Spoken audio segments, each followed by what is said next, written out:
Chapter 663. Selling newspapers, selling newspapers. Lawn City Daily, 1 copper coin for a fresh copy of Lawn City Daily. Early in the morning, the streets and alleys of Lawn City were filled with such voices. Groups of children in animal skin skirts ran around the streets with thick stacks of newspapers, shouting non-stop. Lawn City Daily. What's that? The passers-by were puzzled. What was this? Black Bamboo Academy's new daily. It has the latest information on all the big and small things happening in Lawn City. The Minister of Revenue and the Minister of War fought in the Imperial Court. The Minister of Rights returned home drunk from a brothel last night and was kicked into the gutter by his wife. The Minister of War challenged an unknown expert last night and was kicked in the balls. Protector Zedong Lai won consecutive battles in the Yun Nation and conquered 7 cities. Kid, come here. Is what you just said true? A burly man asked. Of course, it's all in the newspaper. The person who was called was a 7 or 8-year-old child. He looked up at the burly man expectantly and asked, "Do you want one?" 1 copper coin. I don't know how to read. The burly man laughed heartily. The child's face darkened. Why are you asking if you don't know how to read? I'm asking if it's true. The burly man didn't mind. At this moment, another little girl ran past and shouted, selling newspapers. There's a half-length portrait of Her Majesty in the newspaper. There's also all kinds of news in Lawn City. Give me one. The burly man threw a copper coin at her without hesitation and walked away happily with a newspaper. Although he couldn't understand what was written on it, it was good to see the Empress's half-length portrait. The first page of this so-called Lawn City Daily was a half-length portrait of the Empress. Although it was black and white, everyone could imagine that she was wearing a bright red dress. Her eyes were slightly narrowed, and it seemed as if a cold glint flashed across them. Those who bought this newspaper could even feel the aura of the Empress through this portrait. They didn't know who the person in the portrait was, but it was like a real person. This was the so-called lifelike. When they got back, they would place the paper on the table and offer flowers and tributes in the morning and evening. More than one person thought so. Some people even made a wooden frame and placed the newspaper in it. It was easier to place it this way. Sir, see, the newspapers are selling well, but most of them are buying for His Majesty's bust. Not many people are literate. I'm afraid we won't be able to sell so much after tomorrow. In the afternoon, more than half of the newspapers had been sold out. Zhu Zhua, the director of the Department of Commerce, reported to Renbaqian. It doesn't matter. If you can't sell them, send them to various places and paste them on the streets and find someone to read them, Renbaqian said. The newspaper could, on the one hand, enlighten the people, and on the other hand, it could be used as a source of persuasion. It didn't matter even if they lost money. Moreover, this thing could not be used for compensation. However, Renbaqian had the foresight to publish the Empress's half-body photo in the newspaper. At the very least, the reputation of Lawn City Daily had spread. After the Martial Arts Center opened for business, another month had passed in Dayo. During this period of time, Renbaqian had built a paper mill that mainly produced 2 types of paper. One was to make newspapers, and the other was to make toilet paper. After that, he left paper mill to the Ministry of Works. If it wasn't a very valuable item or a luxury item that could only be used for a short period of time, such as mirrors and glass, he didn't intend to get involved at all. This was to prevent him from getting a reputation of competing with the people for profits. It didn't matter to him, but he still had to consider the Empress. This also gave the Ministry of Works and the Ministry of Revenue some benefits. As for the content of the newspaper, it was basically provided by the students of the academy. The students were very interested in these new things during their spare time and brought out a lot of the secrets of the various residences. For example, Tong Lan didn't hesitate to reveal the dark history of her grandfather, Tong Zhenya. It was enough to write a special column for several issues of the Tong Residence. Renbachyan left the office of the Ministry of Commerce and went to the area between Beihong District and Julian District. There, a small area of houses had been cleared and a circular plaza had been emptied. In the middle of the plaza were piles of cement, red bricks, and thick tree trunks. There were also many aboriginals coming and going. The clock tower was currently being built here. Currently, more than half of the 60 meters tall clock tower had been built. It was estimated that it would be completed in another month. The Zhang family was also busy building the huge tower clock on top of the clock tower.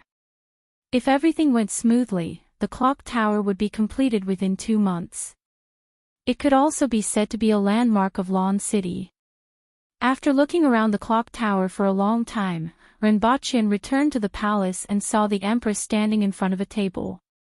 The table was covered with brush, ink, paper, and inkstone. The Empress stood there for a long time with a brush in her hand before moving it swiftly. Renbachyan walked over and saw the Empress drawing something. He immediately laughed and said, "Your Majesty is actually drawing. Why are you in such a good mood today?" "Well, I have to calm down. It is said that drawing has this effect." The Empress quickly finished drawing and threw the brush aside.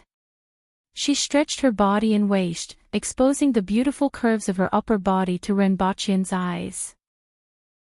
The Empress felt that her cultivation level was still increasing recently, which made her somewhat vexed. She almost didn't need to cultivate. It seemed that her cultivation level was increasing casually, regardless of whether she was happy or angry. Occasionally, she would have an epiphany, and her cultivation level would increase substantially. If she hadn't forcefully restrained herself previously, she would have broken through to the cardinal heaven level and reached the level of the late emperor. However, despite restraining herself, her strength was still gradually increasing, which made her somewhat vexed. Recently, she had been worrying about her rapid growth. If others knew about her troubles, they would probably vomit 3 liters of blood and hang themselves. How many people were stuck at a bottleneck and couldn't advance an inch? How many people worked day and night in order to advance further? On the other hand, the Empress was vexed that she couldn't control the speed of her growth. "Your Majesty, is this drawing comical?" Renbachyan looked at the thing on the paper and was immediately shocked. It was a round ball with 2 crescent eyes and an arc at the bottom. If this wasn't comical, what was? "What's comical?" The Empress was a little puzzled. She then pointed at the balls on the paper and said, "The sun, the red moon, and the yellow moon. Don't they look like them?" Renbachyan was silent for a long time. "Well, there are indeed 2 moons in this world, one red and one yellow. The red moon can be seen every day, while the yellow moon can only be seen once every 3 days. However, no matter how I look at it, your drawing is comical. The standard is equivalent to a kindergarten. However, you are the Empress, and you have the final say. It looks like it, but I was too stupid and didn't think of it for a while. After hearing what your Majesty said, it was indeed like this. If it was colored, I would have been able to recognize it at a glance. Your Majesty is able to draw such a picture with just one hand. Ordinary people can't compare to you. Do you think I'm a fool? You are fooling me again." The Empress glanced at him, flicked her sleeves, and walked back to the couch. "How can that be? It's impossible to draw such a round sun without practicing for 8 to 10 years. In the past, there was a great painter who drew eggs for several years but couldn't draw 2 identical ones. Later on, he became one of the most famous painters. Look at your Majesty's drawing, it's almost the same as a compass. If your Majesty were to draw another one, I'm sure you would be able to reach this level. Look at these 2 moons, even the angle and size are exactly the same. This level of control is beyond the reach of others, and it's natural to get twice the result with half the effort." Renbachyan exclaimed seriously. "Your Majesty, Regardless of whether it's martial arts or painting, you are much better than ordinary people. Does the great painter you mentioned really exist? What's his name? The Empress turned her head and asked. Chapter 664. I've taken a look at your things. Why are they all messed up? The Empress picked up a newspaper from the couch, folded it twice, and made a paper airplane. She had learned this from Renbochin. Following which, the Empress raised her hand. The plane first flew up high and then dipped down diagonally. Renbochin reached out and plucked it. He placed it in front of his nose and sniffed it. Besides the scent of ink, there was also the Empress's fragrance. After all, this is Lawn City Daily, and it's published by the students of the school. It's not Dayo Daily, and it's better to write some gossip to arouse the interest of the commoners. It's a pity that there are too few literate people. I plan to post the daily on the streets and find a few people to read it. This way, even if the commoners are illiterate, they will know what's written on it. Renbochin walked to the side of the couch and put the newspaper down. Then, he picked up a fruit and a small knife from the small table. He quickly rotated them a few times, and the skin of the fruit fell off. Renbochin looked at it from every angle and nodded his head in satisfaction. The peeling was just right, not 1 inch more or 1 inch less. If it was 1 inch more, it would be too thick, and if it was 1 inch less, it would be too thin. It was just enough to peel off the entire peel. His knife technique had improved again. In the future, he could get a title like the First Blade of Wind and Cloud, which sounded better than the Stinky Emperor. Your Majesty. Renbochin handed the fruit to the Empress, and she praised, your control of strength is much better than before. Not at all, I'm still far behind you.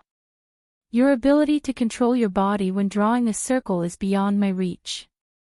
Although it looks like you're just drawing a circle, you can see the whole picture just by looking at a corner. Renbochin was overjoyed and quickly said. Flattery in business required reciprocity. Otherwise, who would play with you? Then, he waited expectantly for the Empress to continue praising him.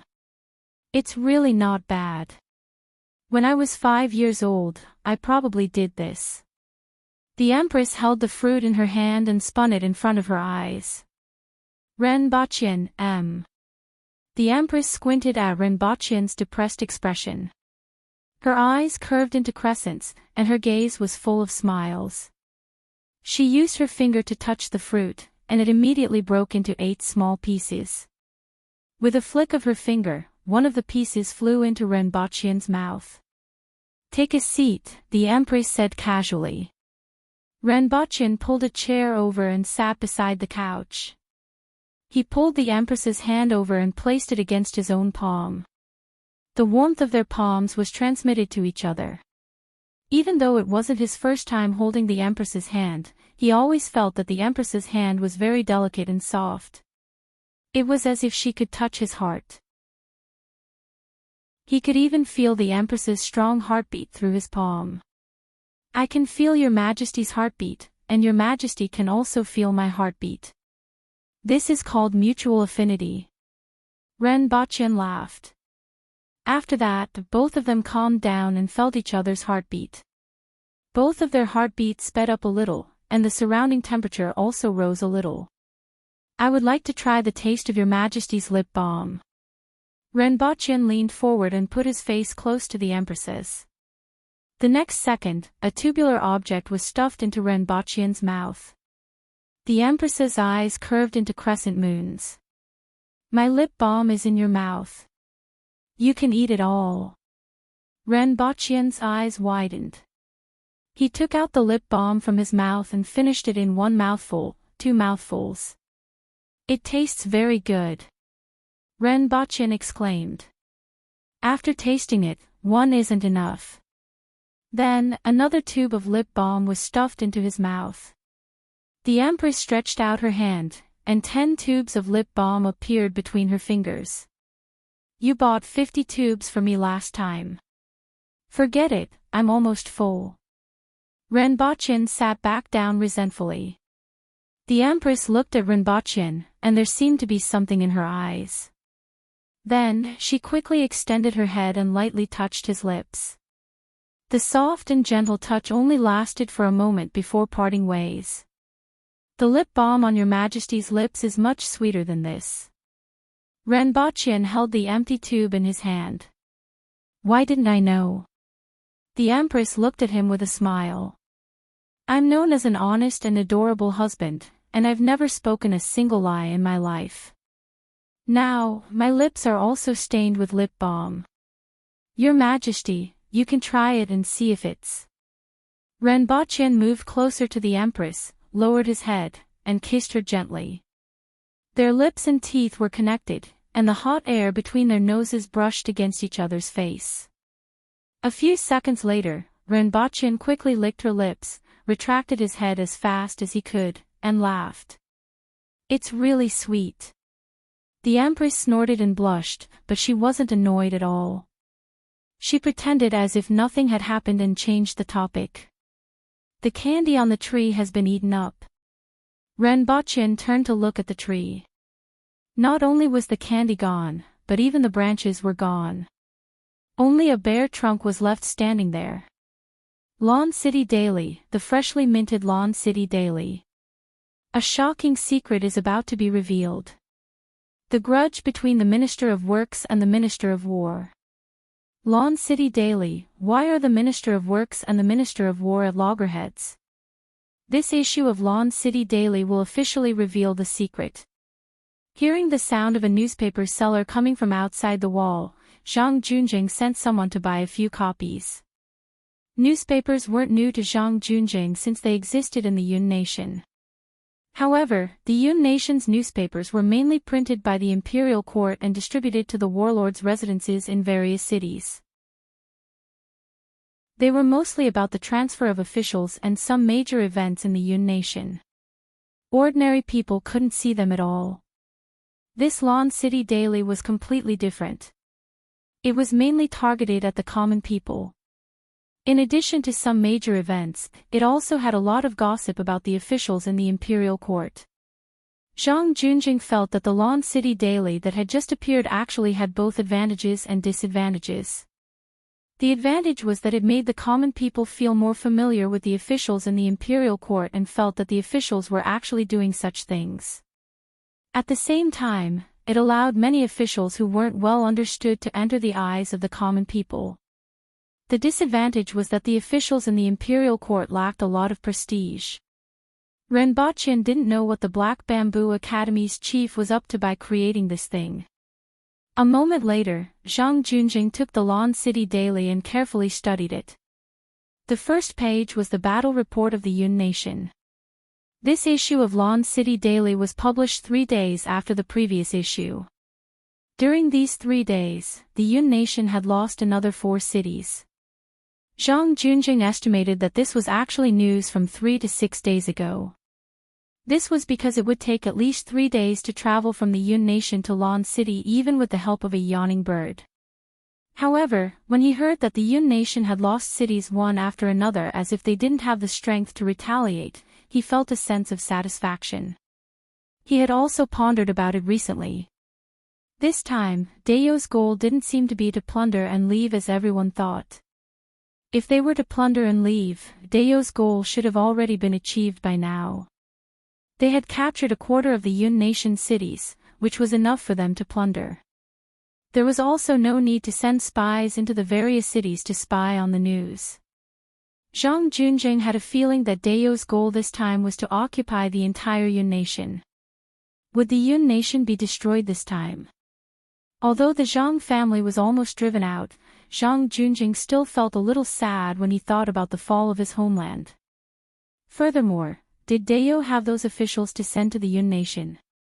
If it wasn't handled properly, he was afraid that the Yun Nation would become a quagmire that would continuously swallow Dayo's energy and military strength. Zhang Junjing was slightly lost in thought. After a while, he flipped to the next page. The largest page at the back was about the grudges between Tong Zhenye, the Minister of Works, and Qin Chuan, the Minister of War. After reading it, Zhang Junjing almost vomited blood. Not only him, but everyone else also felt like vomiting blood after reading the newspaper. Everyone knew that Tong Xinye and Qin Chuan were like fire and water. Fights in brothels were common occurrences, and there were also many fights in the imperial court. Even if they were beaten up by the Empress in the end, they would rather be beaten up than let the other party go. They would rather perish together with the other party. Chapter 665. After reading the newspaper, Tong Xinye burst into laughter. The news in the newspaper could be said to be the proudest thing in his life, second to none. He didn't expect someone to remember it and even publish it in the newspaper. How nostalgic.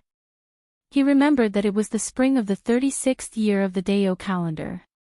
A year ago, the first emperor of Dao entered the depths of the 60,000 mountains with the brave warriors and many experts from the court. There was no news of them after that. The new emperor had just ascended the throne, and Great Xia was eyeing the north of Dao covetously. During this period, almost all of the weapons that Dao obtained after conquering the Han nation were taken away by the former emperor. The important ministers and veterans had all disappeared and were replaced by some young officials who had just been promoted. They were poor in other aspects, and it could be said that this was the most dangerous time for Dao. Tens of thousands of strong young men came out of the 60,000 mountains to join the army or the court. Tong Xinye was one of them. Relying on his strength as a Kismet heaven expert, he often fought with others and made some enemies. However, he also made some good friends. One of them was Qin Chuan. The two of them got to know each other through fighting. Later on, they went to Lan City together. Coincidentally, the recruitment quota was full, and the group of 7 or 8 people were poor. They lived in abandoned houses in the city and didn't even have food to eat. A few of them decided to dine and dash. At most, they would be beaten up. In the end, the others didn't put down their pride and went all the way to the Yun nation to plunder a lot of fruits. Now, they were all serving in the Protectorate of the Northeast, and one of them was the Protectorate of the Northeast's Deputy Protector General, Xi Xing. Only Tong Xinye and Qin Chuan went to dine and dash. The expected beating didn't come. You look like you're here to join the army, right? The recruitment quota was full a few days ago. If you don't have a place to go, come here for dinner, but I can't provide for you too. The person who said this was a girl who was 17 or 18 years old. Her skin was a little rough, but she looked very energetic and had a cheerful smile. Why? Tong Xinye asked subconsciously. One had to know that such a small shop could only sustain itself and wouldn't make much money. You're here to join the army and protect Dao. Although you didn't succeed, it's just a few meals, and it's not a big deal. Speaking of which, you two can't possibly eat like this for the rest of your lives, right? The girl laughed heartily. At that moment, the girl's smile between the sun and the shadow struck the hearts of the two young men.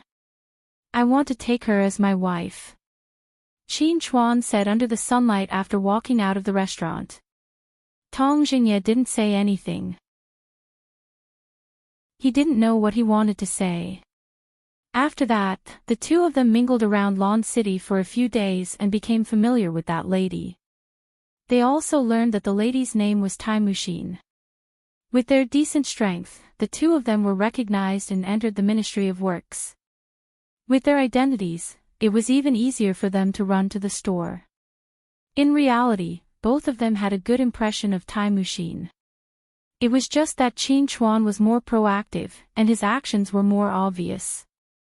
Tai Muxin was gradually moved by him. Tong Xinye wanted to show off a few times, but he was always one step slower than Qin Chuan. As time went by, Qin Chuan and Tai Muxin began to flirt with each other. Because of this matter, Tong Xinye had been very vexed for a period of time. It was the vexation of a young man. Until one day, Tong Xinye told him that there was a young expert in Qin Chuan city who was stronger than Qin Chuan. Then, Qin Chuan went to challenge him and suffered a crushing defeat. After that, Tong Jinye gave Qin Chuan a martial arts manual that he had obtained by chance and said, "You are not strong enough. How are you going to marry the person you like? Can you protect her?" Even though Qin Chuan was already considered outstanding among the youths at that time, he, who had just suffered a crushing defeat, agreed with what Tong Jinye said. Then, he took the martial arts manual and plunged into the world of martial arts. After that, the number of times Qin Chuan went to see Tai Muxin gradually decreased. He was so engrossed in martial arts that he couldn't extricate himself. Tong Jinye, on the other hand, put in a lot of effort to find martial arts manuals for Qin Chuan. Every time Qin Chuan finished practicing a martial arts manual, Tong Jinye would give him another one. Over the course of 3.5 years, he had given Qin Chuan 7 different martial arts manuals and fist techniques. If that was all, the two of them were indeed good friends. Qin Chuan was extremely grateful for everything that Tong Jinye had done. 3.5 years later, when Qin Chuan, who felt that he had been reborn, came out of the world of martial arts. Tai Muxin and Tong Jinye were already engaged. At that time, Qin Chuan was in a bad mood. However, at that time, Qin Chuan still didn't suspect Tong Jinye. After all, his brain wasn't that good. Moreover, at that time, the two of them only had feelings for each other. In the end, he plunged into the world of martial arts for more than 3 years. During this period of time, everything changed. One day, not long after that, Qin Chuan was drinking in a restaurant. It just so happened that Tong Jinye and the young expert who defeated Qin Chuan were next door. That person was called Hong Wu. Even at that time, Qin Chuan still didn't suspect him. He was just happy with his good friend's success, so he wasn't in the mood to drink with Tong Jinye. That was until Tong Jinye and Hong Wu let it slip after drinking. Qin Chuan finally understood what was going on. From then on, Qin Chuan and Tong Jinye turned from good friends to enemies. It wasn't until Tai Muxin died a few years later due to excessive blood loss after giving birth that the two of them became mortal enemies. Qin Chuan never married, and neither did Tong Jinye. The two of them lingered in brothels and fought almost every time they saw each other until now. Sometimes, the two of them almost forgot why they fought. Tong Jinye recalled these old events, and a smile appeared on his weathered face. Although he tricked Qin Chuan, he didn't regret it at all. The proudest thing he did in his life was tricking Qin Chuan into marrying Tai Muxin. Every time he thought about it, he would happily drink a jar of wine. "Tong Jinye, you ignorant old man, come and fight me for 300 rounds. A loud shout came from outside the Ministry of Works. "Minister Qin is knocking on our door. He must have seen the newspaper." Everyone in the Ministry of Works whispered. Boss Tong was so sinister in the past. Wasn't Minister Qin too stupid? He was so obsessed with martial arts that he lost his wife. If Sir Qin hears this, he will fight you to the death. "Ha, you actually dared to provoke the Ministry of Works and disrupt its order. Today, I must capture you and bring you to Her Majesty." Tong Jinye laughed out loud after hearing Qin Chuan's challenge. He carried a hammer that weighed more than 150 kilograms and went out. "I only found out about the matter between Qin Chuan and Tong Jinye today. I didn't expect it to be like this." The Empress put the newspaper aside and sighed. She didn't know why, but the content of the newspaper made her feel a little strange. It seemed to be sympathy for Qin Chuan. No wonder Sir Tong. Love is like a battlefield, and the first priority is to defeat the enemy. Sir Tong only used a small trick to make Sir Qin obsessed with martial arts. In the end, strength is still the most important thing in Sir Qin's eyes, Ren Bachin said with a smile. He picked up a fruit and put it in the Empress's mouth. He casually scraped her lips, making her feel as if she had been electrocuted. Your Majesty, Minister Qin and Minister Tong are fighting outside the Ministry of Works, Xianjia came in to report. This is the trouble caused by your newspaper. The Empress rolled her eyes at Rinpochen. Forget it. On account of what happened to them, I will let it go this time and ignore them. It was rare for the Empress to be soft-hearted. Half of the Ministry of Works has been demolished, and the two of them are demolishing the Ministry of Rights. Next to the Ministry of Rights is the Ministry of Revenue. Xianjia continued. The Empress's face immediately turned cold. She originally wanted to spare the two of them, but this time, she couldn't even spare them. Chapter 666. Let's find something to play. We can't possibly play with bees every day. Let's find something new. In a villa on Shi Mountain in Shanghai, 12 winged cavalry warriors sat in the living room looking bored. They practiced martial arts and drank every day here, and it was really boring after a long time. Tiny one, is there anything fun to play? Poker. Fight the landlord. Ding Jia shifted his gaze away from the tablet. I've played it before. It's not fun. The winged cavalry warrior shook his head. Fight the landlord. Mahjong. Ding Jia asked. It's too troublesome.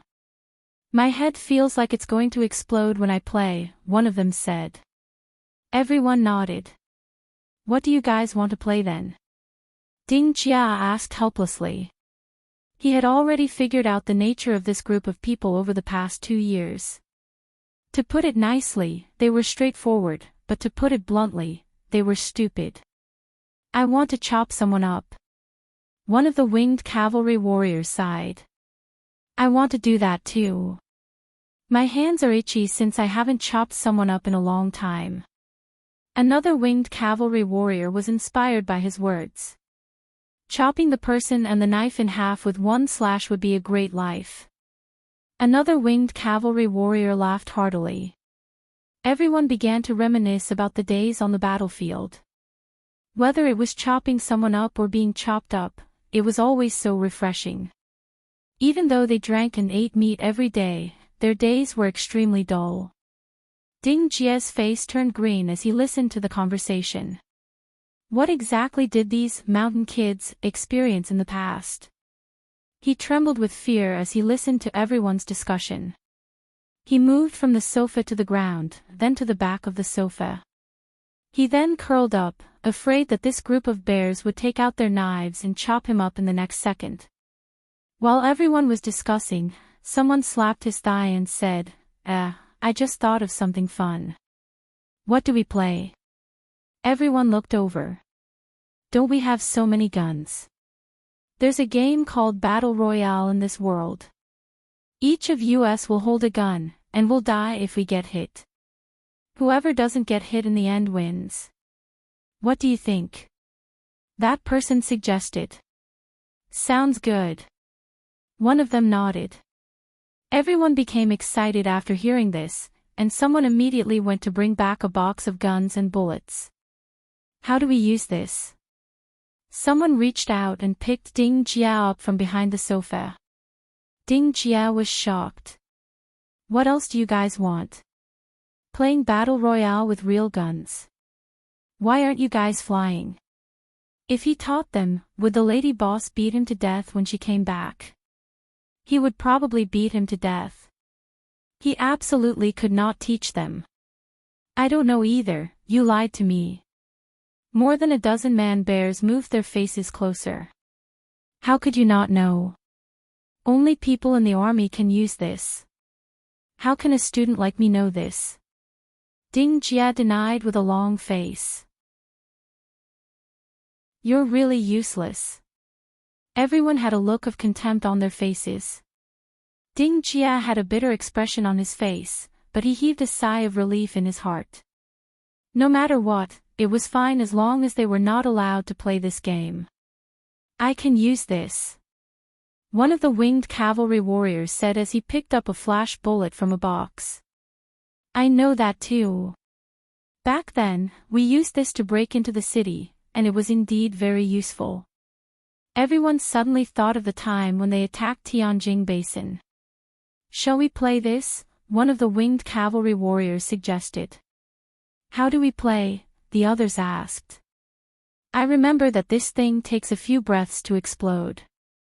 Let's sit around this hall and pass it around one by one.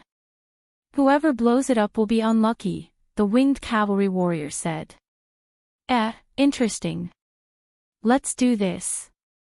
The others laughed heartily and immediately made the decision. Ding Jia, who was at the side, had just heaved a sigh of relief when his heart immediately jumped out of his throat. Not only did his face turn green, but it also turned dark green. Masters, can't I call you masters? Can't you play something normal people play? This is a grenade. You can't play with it. Ding Jia immediately jumped up from the ground and roared with a distorted face. I know that this is a flash bullet, the winged cavalry warrior said in disdain. It seems like you really don't know these things. A flash bullet. Ding Jia looked at it carefully and found that it was indeed different from the grenades he had seen on television. If it was a flash bullet, wouldn't it be fine as long as he closed his eyes? Thinking about it this way, it seemed fine. The 12 winged cavalry warriors excitedly guessed for a long time before sitting in a circle in the hall according to the order. We will start when you give the order in a while. Oh. Ding Jia hesitated. If possible, he didn't even want them to play with this thing. It was a pity that he couldn't beat them, and they could strangle 10 of him with one hand. Since this was the case, a flash bullet was better than a gun. In that case, he would agree to it. However, he didn't know that there was something similar to a flash bullet called a stun grenade. One of the winged cavalry warriors held a stun grenade in his hand. He first pulled out the ring and then tightly gripped the handle. You give the order to start. Ding Jia looked at the 12 pairs of eyes that were staring at him and said reluctantly, Start. Then, he quickly closed his eyes. As soon as he finished speaking, the first person immediately threw the stun grenade into the hands of the second person, who then threw it into the hands of the third person. The speed of the 12 people's hands was extremely fast, and the stun grenade seemed to have become an imaginary line in the room. Within 5 seconds, the stun grenade had been passed around the 12 people's hands. Bang!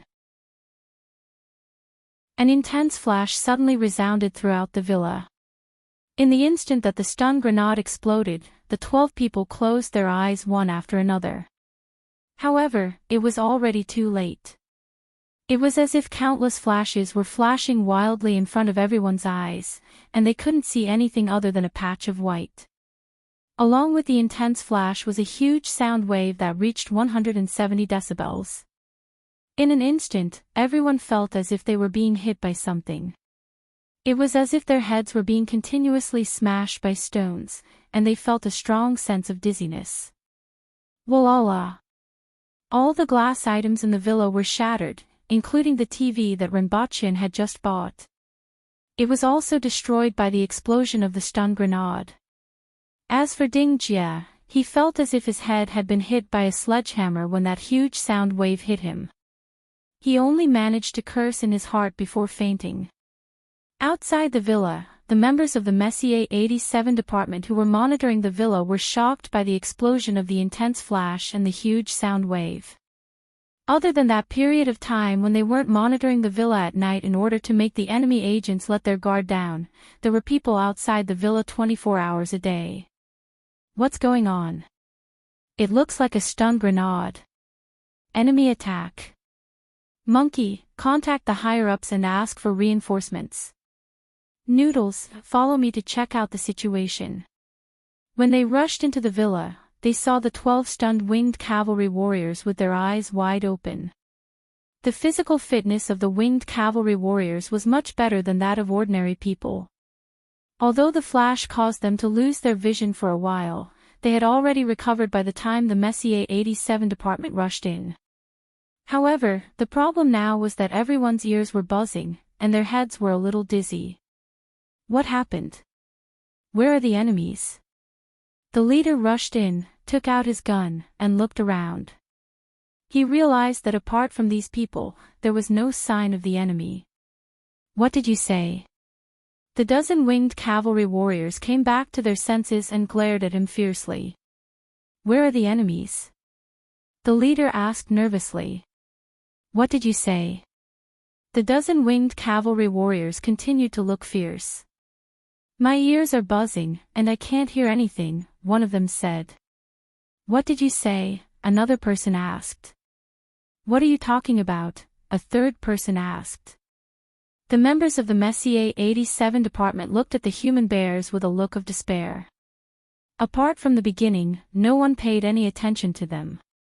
All of them were asking each other questions, and the entire room was filled with the same phrase, what did you say? There was no enemy, and only a dozen of them were surrounded by the stun grenade. What exactly happened? Chapter 667. The wind is really noisy today. Renbochin pushed open the window frame, and the cold wind whistled in. However, there was no physical change from warm to cold. This was because there was no difference whether the window frame was pushed open or not, and the glass had long been shattered into pieces. However, Renbochin's current state of mind made him want to do this action. The Empress sat on the sofa with a sullen face. In front of her was a group of winged cavalry warriors with their heads lowered. These bears were as obedient as cats in front of the Empress, but from the situation in the house, it could be seen that when the Empress wasn't around, they were like happy huskies. In Dayo, Qin Chuan and Tong Jinye had demolished half of the Ministry of Works, half of the Ministry of Rights, and 1/3 of the Ministry of Revenue. As a result, when they came to Earth, they found out that this side had also been demolished. They really couldn't be peaceful anywhere. Apart from causing trouble for her and demolishing everywhere, could they do anything that made her happy? Bury them all, the Empress said coldly. Her aura was so strong that they didn't dare to move at all. Both the winged cavalry warriors and Ding Jia felt as if they were being pressed down by a mountain and couldn't even move a finger. The winged cavalry warriors knew what was happening, but Ding Jia was still confused and couldn't understand where this feeling of being pressed down by a mountain came from. The weather is really suitable for burying people. Renbochin looked at the gloomy sky outside the window and sighed. There are shovels in the garage. Go get them yourself and dig 13 pits in the courtyard. 1 pit for each of you so that it won't be crowded down there. Renbochin turned around and said. Boss, I'm innocent. I can't stop them. Ding Jia's face turned green when he heard this. He wailed and almost cried. He wanted to stop them, but he couldn't. Lady Boss, don't you know what kind of people those mountain kids are? That day, he fainted, woke up, and got married again. If it wasn't for the people from the Messier 87 department who dragged him out and sent him to the hospital, he would probably be deaf by now. His ears weren't working well now, those bastards used up 8 flash bombs in one night. Even the people from the Messier 87 department were shocked because several of them were sent to the hospital.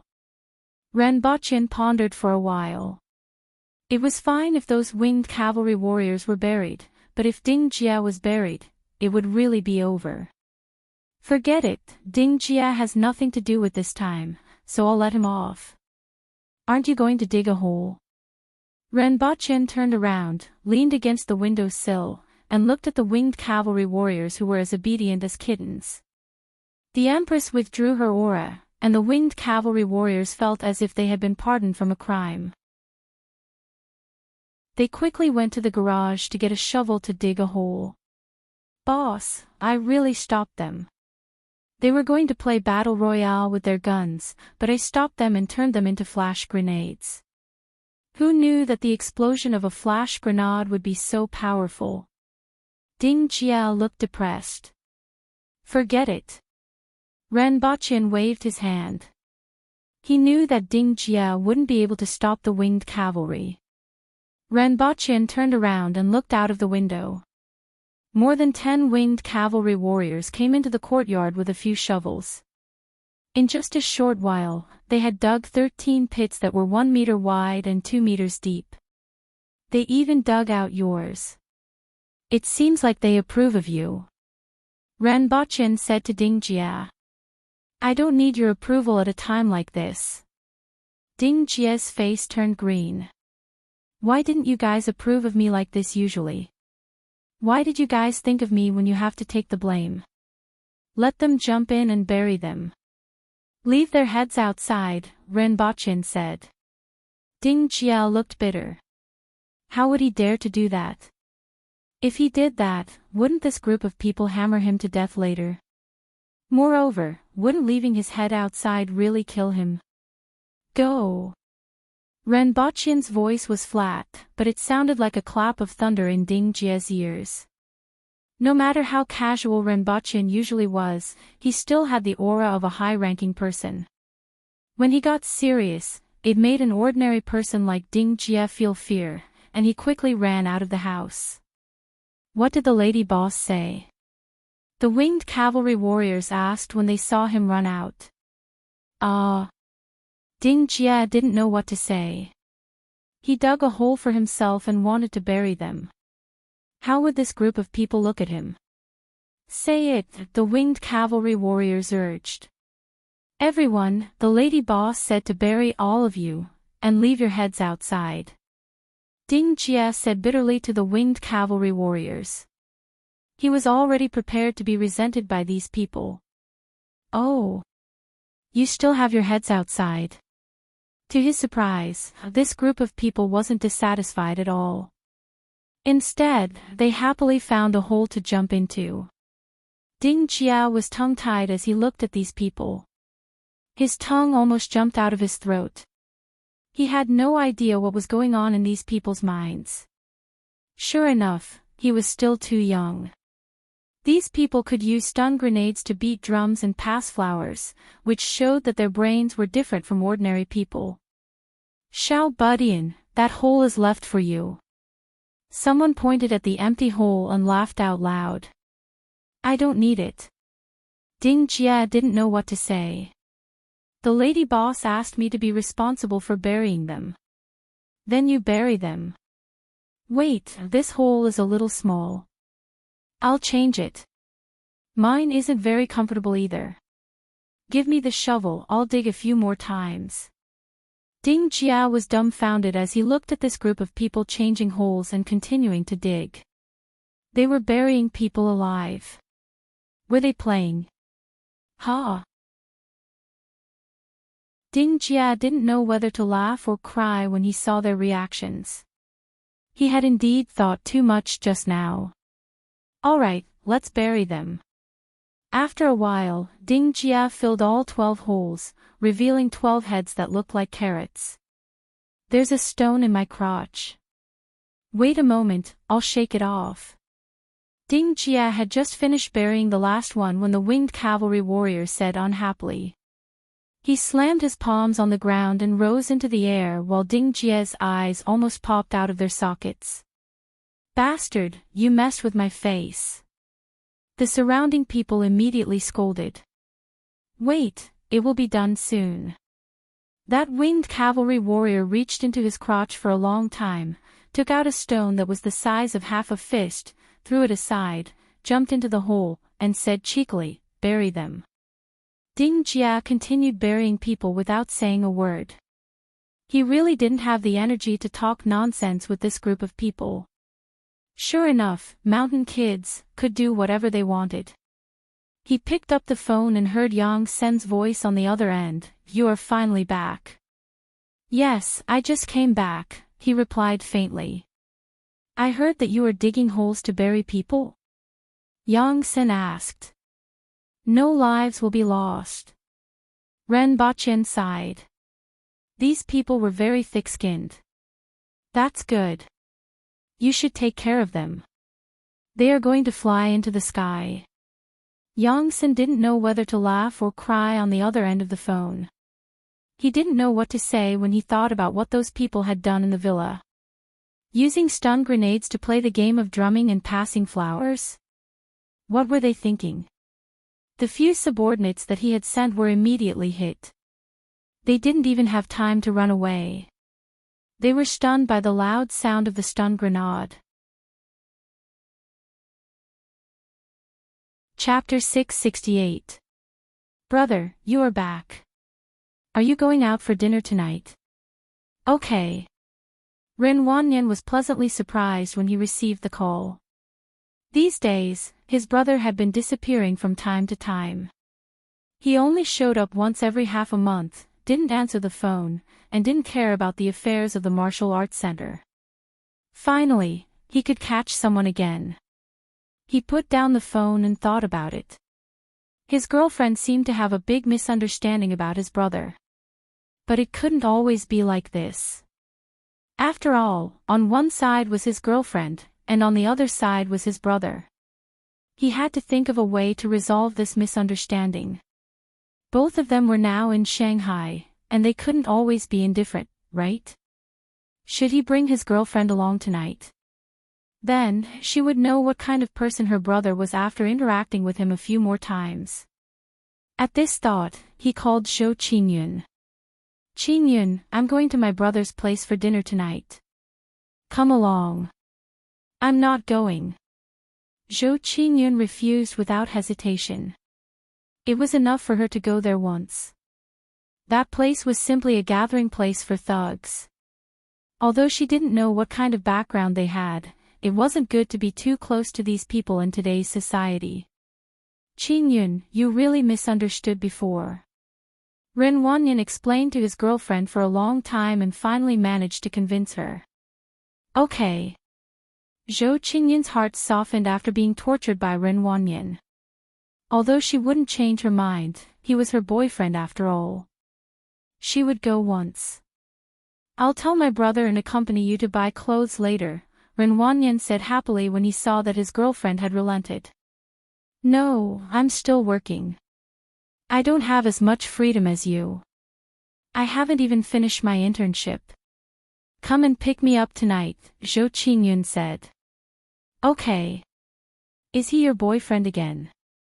A girl laughed behind Zhou Qingyun. Yes, I'm going to his brother's place for dinner tonight, Zhou Qingyun said casually. Your boyfriend's family is very rich. What does his brother do? Does he have a girlfriend? The girl immediately gossiped. He's all right.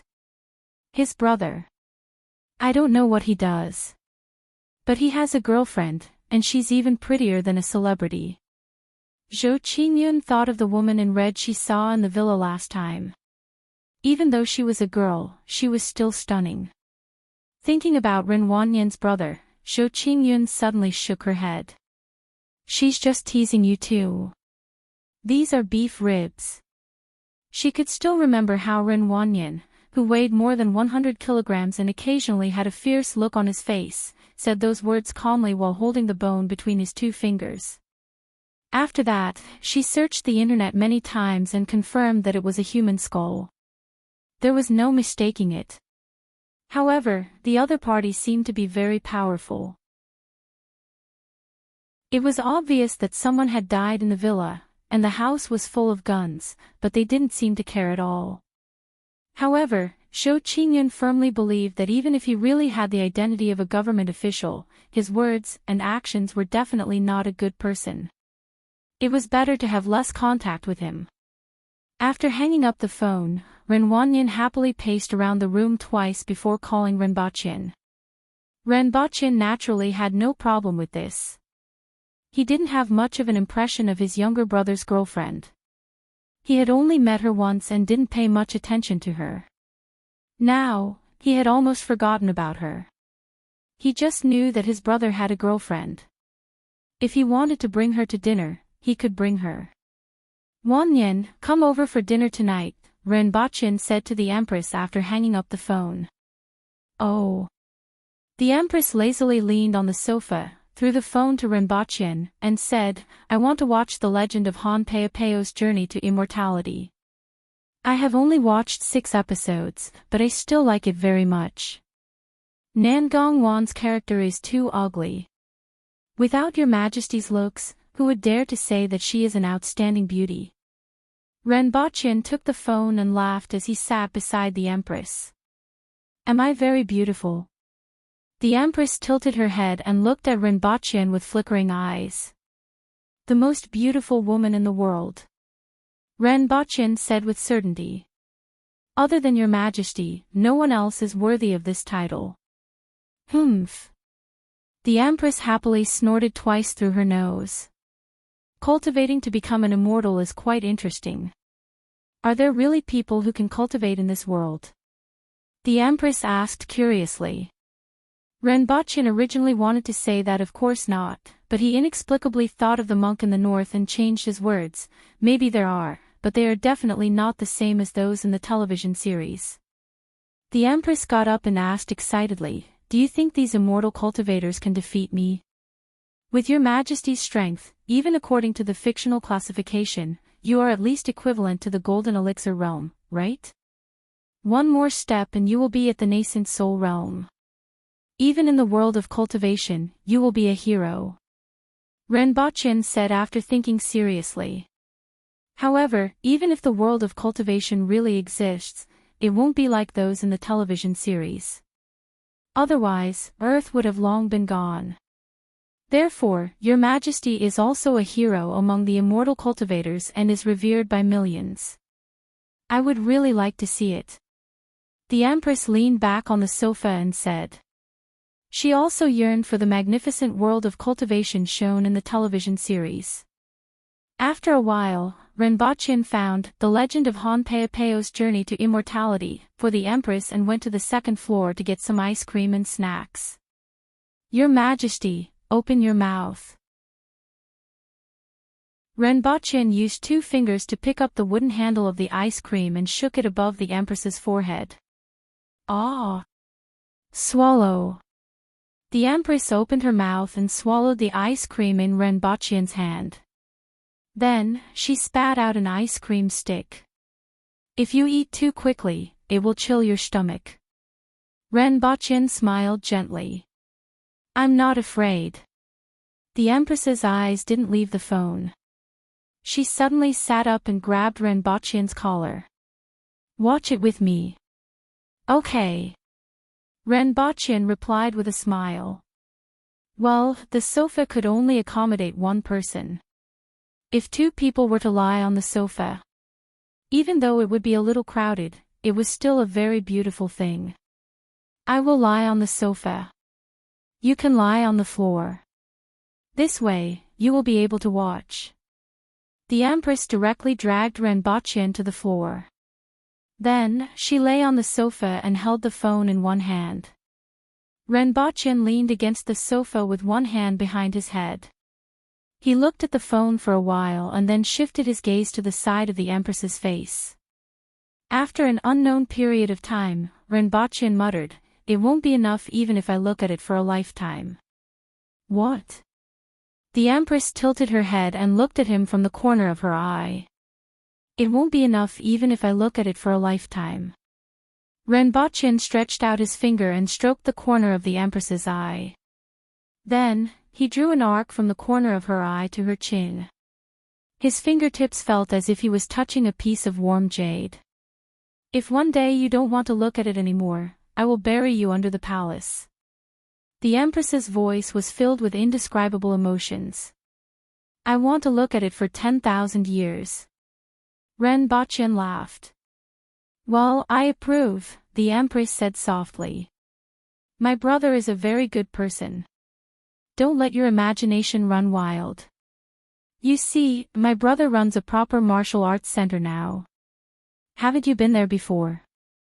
Ren Wanyan and Zhou Qingyun were sitting in the car, and Ren Wanyan was still saying good things about his brother. Alright, I got it. You don't have to say any more. Zhou Qingyun covered her head. The martial arts center was a proper one, but the person wasn't a proper person. The 2 of them went all the way to Shishan. When they turned into the main gate, they saw more than a dozen round balls placed on the ground in the courtyard. What are these? Flower pots. Ren Wanyan laughed casually. However, as soon as he finished speaking, his eyes widened, and he stepped hard on the brake with a dumbfounded look on his face. There weren't flower pots on the ground, but more than a dozen human heads. Those human heads even turned around and glared at him. "Be careful, kid." In the dark of the night, there were more than a dozen human heads on the ground in the courtyard. The human heads could even speak. That scene made Ren Wanyan's hair stand on end. A chill rushed from his tailbone to the back of his head.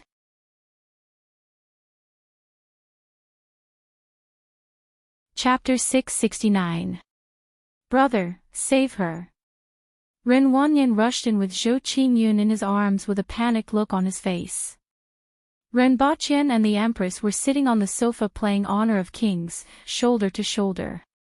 The reappearance of the Black Wind double pits had set off a reign of terror in Honor of Kings. "Wait, it's almost over," Ren Baqian said without looking up. "My house is about to be torn down. I have to hurry up and use another big move." "Alright, it's done." With a look of satisfaction on her face, the Empress shifted her gaze away from the screen of the mobile phone. She then pulled the cushion behind Ren Baqian and hugged it in her arms. "Well, finally, it's been torn down again." Ren Baqian was also very satisfied. Their current record was 1 win and 67 losses. The only time they won was when all 5 of their opponents disconnected. Ren Wanyan stood there with Zhou Qingyun in his arms. Looking at the 2 people on the sofa, he began to suspect that coming tonight was a complete mistake. "What's wrong?" Ren Baqian put his phone aside, adjusted his sitting posture, and looked up. "She seems to have fainted." Ren Wanyan looked down at Zhou Qingyun, but his face showed that he was very worried. "Find a place to put her down. She'll be fine in a while." "Why did she faint?" Ren Baqian asked casually. Ren Wanyan looked at Ren Baqian with an embarrassed expression. "You still have the cheek to ask. Who wouldn't be afraid of more than 10 human heads buried in the yard at night?" His back was drenched in sweat at that moment. If he hadn't discovered that there were human heads buried there after getting out of the car, he would have fainted. Ren Wanyan carefully placed Zhou Qingyun on the sofa and heard Ren Baqian say, "If you're worried, pour a bottle of water on her face and she'll wake up." "Brother, you're really my brother. Are you afraid that I'm not capable enough to be single?" Ren Wanyan looked resentful. "She'll wake up in a while anyway," Ren Baqian said indifferently. While they were talking, Zhou Qingyun, who was placed on the sofa, groaned and slowly opened her eyes. "Qingyun, are you okay?" Ren Wanyan asked with concern. Zhou Qingyun looked at the person in front of her and the 2 people on the sofa. Her face began to turn pale, and she pushed Ren Wanyan away and ran out. "Qingyun." Ren Wanyan was also shocked and chased after her. As a result, Zhou Qingyun screamed and ran back into the courtyard. She bumped into Ren Wanyan, hugged his waist, and trembled with tears. Boss, calm down, don't be afraid. It's not the head, it's the body that's buried there." Ren Wanyan patted her back and comforted her. However, it would have been better if he didn't explain. After hearing his words, Zhou Qingyun trembled from head to toe and almost fainted again. A living person was buried there. Ren Wanyan tried to salvage the situation. Zhou Qingyun was about to cry. A living person was buried there. Zhou Qingyun's tears fell. Ren Wanyan felt his lips tremble, and he wanted to slap himself twice. People are buried there. They are still alive, not dead. Ren Wanyan finally understood the situation. Alive? Zhou Qingyun raised her head and asked with tears in her eyes. Alive, not dead yet. Ren Wanyan said in a firm tone, trying to calm the person in front of him down. However, these words had a different meaning in Zhou Qingyun's ears. Not dead yet. Did that mean that they would die? Zhou Qingyun pushed Ren Wanyan away and suddenly felt that her boyfriend in front of her was extremely unfamiliar. It was as if he had become a different person ever since he came to Shanghai. Then, she turned around and rushed out. Ren Wanyan naturally followed closely behind. Ren Baqian and the Empress sat on the sofa and watched this farce with amusement. What is she afraid of? The Empress was a little puzzled. Even if there were 12 heads, what was there to be afraid of? When the aboriginals killed their enemies or prey, they would always choose the corpses of the stronger ones as their spoils of war and hang them in front of their houses to celebrate during the new year. Therefore, the Empress found it difficult to understand this kind of fear and found it very strange. Ren Baqian understood what she was afraid of, but there was no need for the Empress to explain. It seems that the two of them can't eat here. It just so happens that those idiots are buried outside, so we can enjoy a candlelight dinner. Ren Baqian smiled as he got up from the sofa and went to the kitchen to prepare dinner for them. In fact, the pressure cooker had already been stewing the meat that was brought back from Dayo, the earth will level Hei Lang Jun. Tonight's dish was pork stew with pickled cabbage. Although the name sounded completely different from a candlelight dinner, who cared? To the Westerners, steak was equivalent to pork stew with pickled cabbage. Moreover, to the Empress, there was no difference between steak and pork stew with pickled cabbage. The pork had been stewing for almost 3 hours. This Hei Longjun's meat was very tough. After all, it was at the earth will level, so it wasn't easy to cook. However, the taste was very fragrant, and the energy contained in 1 kilogram was equivalent to 5 kilograms of ordinary beef and mutton. This pot was almost enough to satisfy the Empress's non-combat needs. Of course, it was still a long way from satiating her hunger. Just as Ren Baqian was preparing dinner, 3 police cars drove up quickly without sirens on. In a car outside the villa, a man asked doubtfully, "Boss, there are police. What happened? Let's take a look first. Have they stopped at the entrance of the target villa? Get closer. If there's a problem, identify yourself immediately." "Captain, there is indeed someone buried in the courtyard. Only his head is exposed." The police car stopped outside the courtyard and shone its headlights into the courtyard. Immediately, someone in the police car in front reported, "Rescue him immediately and call for emergency help. At the same time, take control of the people in the villa. Move out." An order was immediately issued from the walkie-talkie.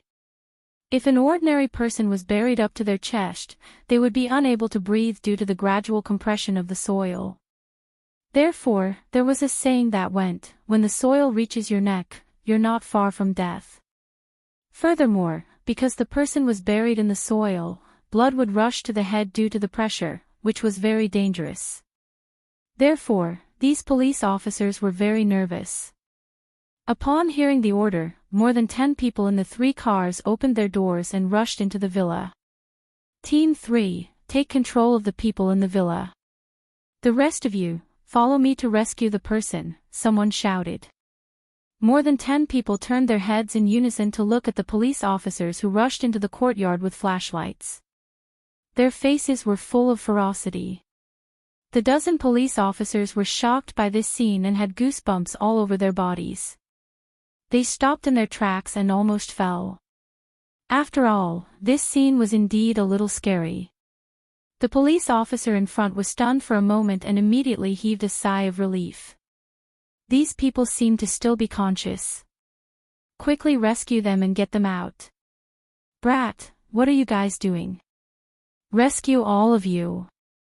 The winged cavalry warriors didn't react at first, but they were furious when they saw these people picking up the shovels on the ground and trying to dig themselves out. "Boss buried us here, and you guys want to dig us out? What if Boss wants to beat us up? Boss is so fierce. If we get kicked, we might not be able to get out of bed for a few days. Are you guys trying to get me killed? Let's see who dares." A few of the winged cavalry warriors shouted. Their shoulders shook, and the soil around them flew in all directions. Following which, they pulled their hands out of the soil and slammed them on the ground. Their entire bodies shot out of the ground like cannonballs. A few burly men, who weighed more than 150 kilograms, sprang out of the soil and gave the police another shock. The visual impact of this scene was too great. It was as if they had seen the old demon of the Black Mountain, and they immediately felt unwell. "Let's see who dares to dig me out." A few of the winged cavalry warriors glared at the police officers. Their eyes were like copper bells, and they were full of ferocity. "Since you have already come out, there's no need to dig anymore." The police officers were still a little confused. Who were these people? How could they jump out of the soil by themselves after being buried so deeply? The winged cavalry warriors looked at each other and silently jumped into the pit again. "We received a police report saying that more than 10 people were buried here. What are you guys doing?" The police officers were also a little confused. "What has it got to do with you guys?" Let's go," those winged cavalry warriors said impatiently. At this moment, the people from the Messier 87 department also entered the villa. They pulled the police officer who was leading the team aside and whispered a few words to him. Then, they took out their IDs and showed them to the police officer. The team leader then waved at the others with a baffled look on his face. "False alarm, retreat. Sue Wei, bury me. Don't let boss see. Bury me while you're at it." "Me too." Sue Wei was also very loyal. Without any hesitation, he jumped out of the pit with a shovel and buried the others. Then, he jumped into the pit and pondered deeply. Chapter 670. Want to go up and take a look? Renbochin parked the car in front of the martial arts center, turned around, and pressed on the keyboard with one hand. He placed the other hand behind the Empress's head, lifted a strand of her fine black hair, and slowly twirled it with his fingers. The Empress slapped Renbochin's claw until it was swollen before saying coldly, "I'm not interested." "In that case, I'll go up and take a look." Renbochin retracted his hand and sniffed the fragrance between his fingers. Although he already understood the development of the dojo from the reports, he still wanted to see it with his own eyes. Renbochin took out a pair of sunglasses from the glove compartment of the front passenger seat and helped the Empress put them on. After adjusting the sunglasses, he smiled and said, "This way, others won't be able to see your face clearly. I don't want to see a crowd around the car when I come back. I'll be back soon." When Renbochin entered the martial arts center, the two receptionists still remembered him. Upon seeing him, they hurriedly greeted him, "Boss." "It's all right, I'll go up and take a look." Renbochin waved his hand to dismiss them and went up to the second floor. Before he even reached the second floor, he could hear shouts coming from the second floor. When he reached the second floor, he could see more than 20 people practicing martial arts in the huge space. There were also more than 10 people sitting by the side drinking water. It wasn't one of the winged cavalry warriors who was leading the training, but a strong man in his 30s. Previously, Renbochin had heard from Ding Jia that this person was the instructor of Renren Martial Arts School. When those people came to provoke Lu Qingguo, they were tricked by Lu Qingguo. However, when the winged cavalry warrior kicked the sandbag, they were almost scared to death. Without another word, they left the martial arts center with their tails between their legs. Since they were able to practice martial arts at Renren Martial Arts Center, they were naturally interested in combat. Even though they were frightened at first when they saw an expert like the winged cavalry, they decided to join the martial arts center after pondering for a few days. Not only that, he even bragged about it to his fellow disciples. The people from Renren Martial Arts School couldn't take it anymore. "You guys can leave, but you still want to come back and brag about other martial arts schools." Even if he left, he would still smash the pot. Then, the coach of the Renren Martial Arts School came over for an exchange. The result was obvious. That instructor was now the only inner disciple in the dojo. More than half of the Renren martial arts school's disciples followed suit. Boss. Renbochin stood at the side for a while and saw Lu Qingwen and Lu Qingwu jogging over. His voice finally attracted the attention of the people who were practicing martial arts at the side of the field. Boss, why are you here? Lu Qingwen asked eagerly. I'm just looking around. It's not bad and quite lively. Renbochin nodded. Most of them were brought here by Peng Kaihuai. Only a few came later. After all, boss, you said that you don't want to advertise it. There aren't many people who come and see this martial arts school. The fees aren't low, so there aren't many people who sign up, Lu Qingwen explained. Peng Kaihuai was the name of the strong man. It was said that he was originally a first-class Sanda athlete at the provincial level. After he retired, he opened the Renren Martial Arts School. He was quite famous in Shanghai. That's fine. If there were outstanding talents, even if they couldn't pay the tuition fees, they could still be recruited and paid in installments after they got a job. As for ordinary disciples, there's no point in accepting more of them, Renbochin said casually. I understand, Lu Qingwen answered. He was secretly thinking that the boss didn't open this martial arts school for money. He didn't know what kind of talents the boss was talking about. It seemed like he had to pay more attention to such people in the future. Logically speaking, those big martial arts schools and sects should have disciples that the boss wanted, right? Stop for a while. Kaihuai, come over here. Lu Qingwen asked everyone to stop and called Peng Kaihuai over. This is the boss. Remember him, Lu Qingwen said. Hello, boss. Peng Kaihuai looked curiously at the valiant young man in front of him. He was about 20 years old and looked like he was in a high position. His imposing manner made Peng Kaihuai feel a faint sense of oppression. However, he didn't look like someone who practiced martial arts, as he lacked the aura of someone who practiced martial arts. Come, practice with me. Renbochin smiled. His hands were itching to fight. In Dayo, regardless of whether it was Tong Lan or the bodyguards, he couldn't beat any of them. He had been working hard but had never won. On Earth, most of the people he came into contact with were ordinary people, and there was no point in bullying them.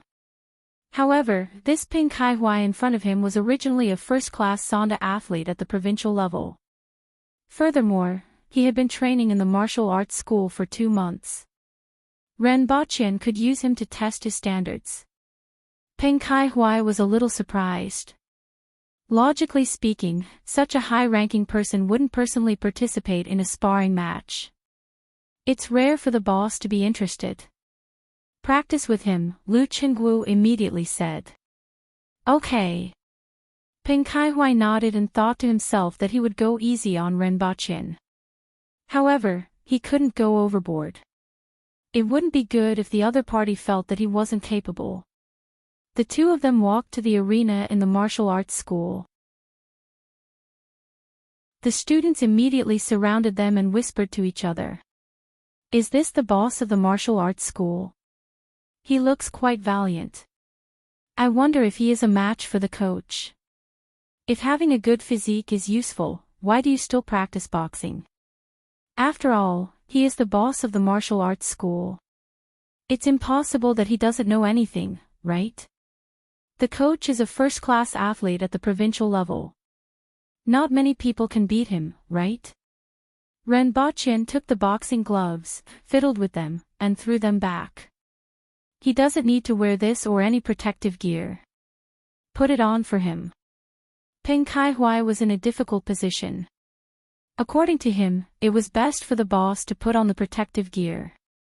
It would be fine if the boss hit him, but it would be troublesome if he hit the boss. However, after thinking that he was going to go easy on Renbochin, he decided to let the boss like it. After a while, the two of them stood in the middle of the arena. Lu Qingwen waved his hand and said, "Begin." Peng Kaihuai stared at Renbochin attentively and waited for his next move. Renbochin pondered that he was a manual expert. He couldn't possibly make the first move when sparring with someone who wasn't even a manual expert. He just stood there with his hands open and waited for Peng Kaihuai to take the initiative to attack. The two of them stared at each other. Come. Renbochin saw that Peng Kaihuai wasn't coming over and could only beckon with his hand. Be careful, boss, Peng Kaihuai said. He tiptoed and quickly approached Renbochin. Even though he had learned the boxing of death for 2 months, he still couldn't change his boxing habits. The Aboriginals used the boxing of death with steady steps and powerful movements. On the other hand, Peng Kaihuai's movements were mainly light and agile. After approaching Renbochin, he threw a jab. Then, he threw another jab. Renbochin looked at his opponent's incoming fist and tilted his head slightly to avoid it. He said unhurriedly, "Too slow." Peng Kaihuai's eyes focused and his next punch pierced through the air toward Renbochin's chest. Renbochin still turned around unhurriedly and appeared behind Peng Kaihuai in a flash. Too slow. Compared to Tong Lan, his speed was too slow. It was like the difference between a horse carriage and a Ferrari. He didn't notice it during his daily life, but when he was sparring on the arena, he realized that his opponent's movements were like slow motion in his eyes. It was really too slow. He could see every movement clearly, and every detail was reflected in his mind. He could even guess his opponent's next move based on the subtle movements of his body. His body is slightly twisting, his waist is exerting force, and his shoulders are sinking. Is his next move a whip kick? Renbochin's eyes were on his opponent's legs. Then, he deftly took 2 steps back to avoid it. Move your left hand back. It's a straight punch again. Renbochin turned around unhurriedly. His opponent's fist almost brushed past his chest. Is this the difference between a manual expert and someone who hasn't reached the wheel level? Chapter 671. Everyone outside the arena was dumbfounded as they looked at the 2 people on the stage. Peng Kaihuai's movements were already extremely fast, and they wouldn't be able to react in time. However, the other person just casually walked around the stage and dodged all the attacks. Not even the edges of the attacks could be touched. It was as if they had rehearsed in advance. Peng Kaihuai, who was on the stage, was even more shocked than the audience. Even if it wasn't difficult for a national first-class Sanzhou athlete to defeat him, it was impossible for him to walk leisurely on the stage like this. He felt like he was playing with his nephew when he was a few years old. However, he was now playing the role of his nephew, and the other party was playing with him. At first, he wanted to be waterproof, but now that he had tried his best, he couldn't even touch the other party's side. Was the gap between them so big? Stop. Renbochin stopped and said faintly.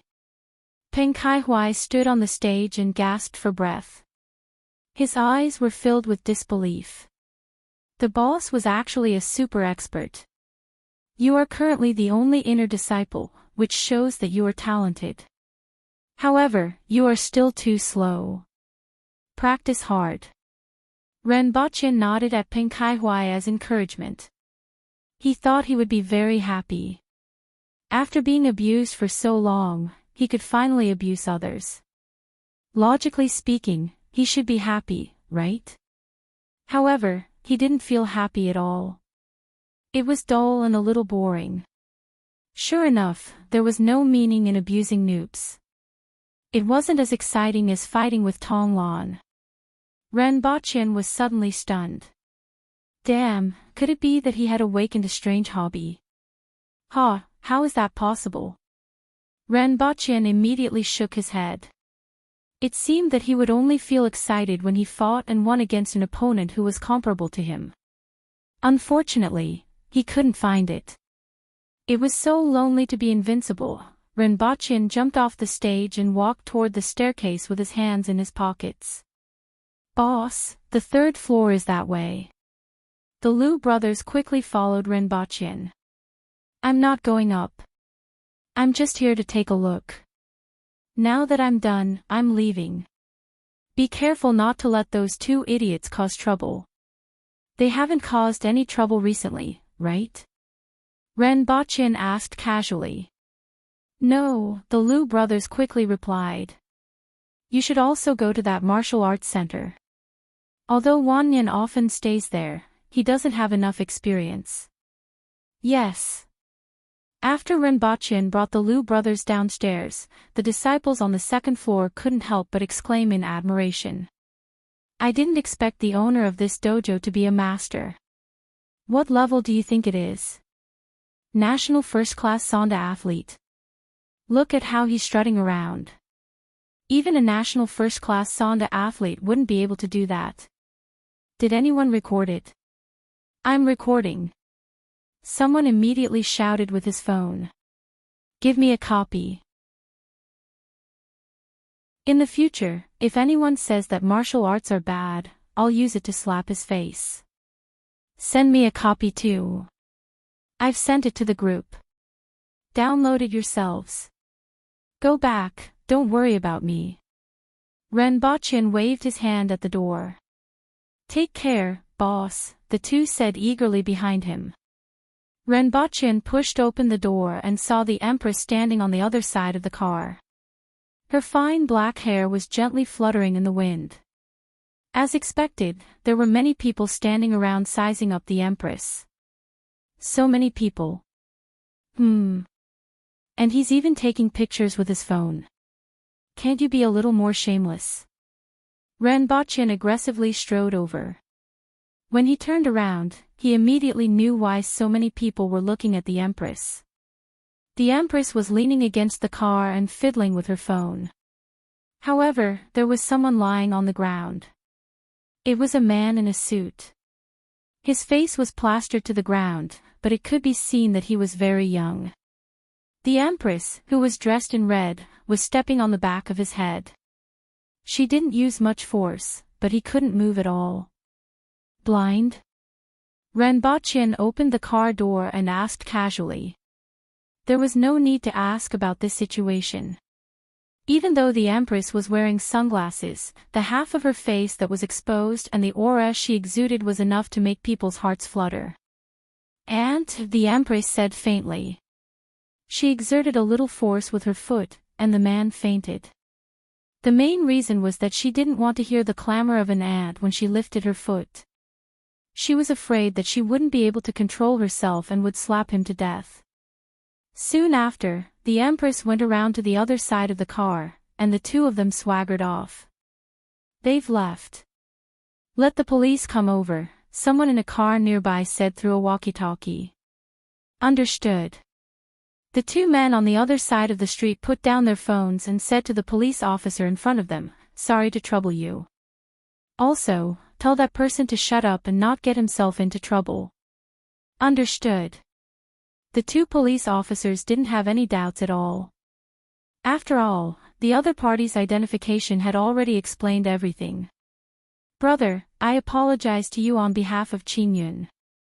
On the way, Renbochin received a call from Ren Wanyan. With a smile on his face, he gently tapped on the steering wheel with his hand and said, Why are you apologizing? Because she called the police. Yeah. Ren Wanyan responded softly and said, Also, that day at the villa, she ran away. Renbochin said unhurriedly, Actually, there's no need to apologize. You can see that she has a good upbringing. No matter what happens, her first reaction is to call the police. You can see that she knows how to protect herself. However, this also means that she can easily sell out anyone other than you. If necessary, she can even sell you out. Brother. Ren Wanyan's heart tightened, and he hurriedly tried to defend her. Renbochin interrupted him and said, Listen to me. Do you know why I said that? It's because her values are normal and belong to a normal person. This can be seen from the fact that she immediately called the police after leaving the villa. Growing up, she had too much respect and apprehension. There were too many people and too many methods that could make her submit. In fact, I don't object to you being with her, but you have to know that you have to hide a lot of things from her.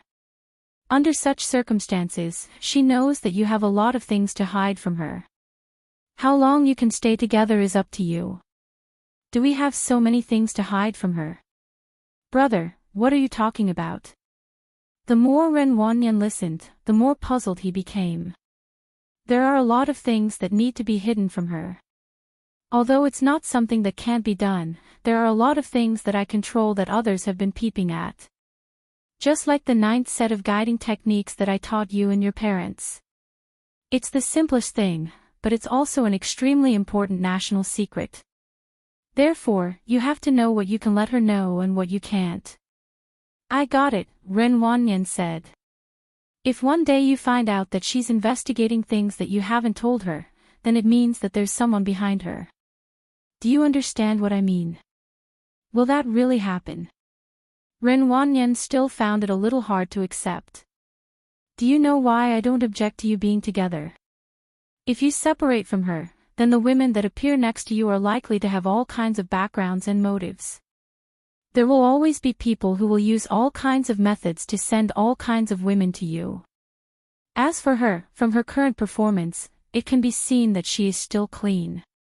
Therefore, I don't mind if she calls the police. I just want you to hide some things from her. However, even if she is clean now, it doesn't guarantee that she will be clean in the future, Ren Bachin said. Isn't that too exaggerated? Ren Wanyan felt that his brother's words were a little too exaggerated. It was as if he was suffering from paranoia. Ren Bachin sighed and felt that he should tell Ren Wanyan something. Therefore, he said, it's more exaggerated than you think. Do you remember the cow bones that you saw in the villa? I can tell you that they are human bones. The owner of the bones is a secret agent of a foreign country. I have something that a lot of people would want. They can't get it from me, but you are a good candidate. You are my younger brother, and you will gradually come into contact with some things in the future. They are all things that many people abroad and even in the country want. So, you are a very good breakthrough. Hiss. Ren Wanyan took a deep breath. He started to regret making this call. Because of Ren Bachian's words, he felt as if he had fallen into a huge spider web. Now, I have a cooperation with the country, so you don't have to think too much. I am telling you all this just to let you know some things. Actually, you have another option. That is to leave the martial arts school and do whatever you like. No one will find trouble with you. You won't have any worries, and you will be like an ordinary rich person, Ren Bachin said leisurely. We are biological brothers, aren't we? Ren Wanyan asked on the other end of the phone. Yes. Ren Bachin revealed a smile. I am telling you all this so that you can be mentally prepared. As for the rest, you can think about it yourself. Then, he said half-truthfully, in fact, if you go to a nightclub to look for women, I will be more at ease. I know a good nightclub. Hiss. It hurts. How did you know? The Empress turned around and looked at him calmly with a faint smile on her face. Of course, I am teasing him. How would I know about such things? Ren Bachian looked straight at the Empress and replied nonchalantly. Who did you learn this trick from? Television, the Empress replied confidently. Television has taught so many people astray. Ever since television came into being, society has become disharmonious. Ren Bachian lamented bitterly. Then, he righteously said, it's all a misunderstanding. Let go of my ears first. Tell me, how did you know? I am wronged. More wrong than Do-yi. More wrong than Chang-yi. Recommend my friends, Peerless Godly Kung Fu app. Watch the app to learn from the Sunflower Treasure.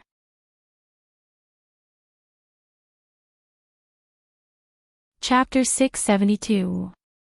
Renbochin held the Empress's hand while his other hand rested on a stack of boxes that contained cakes, candies, and wine. As the light around them began to distort, the scene in front of them instantly changed to that of the Empress's bedroom. Then, they saw a bespectacled lady in metal armor standing in front of them. She cupped her fists and greeted, "Your Majesty." The pair of red-rimmed glasses added a feminine charm to Axiange's appearance. "Why are you waiting here?" The Empress let go of Renbochin's hand and tore the ropes around the boxes.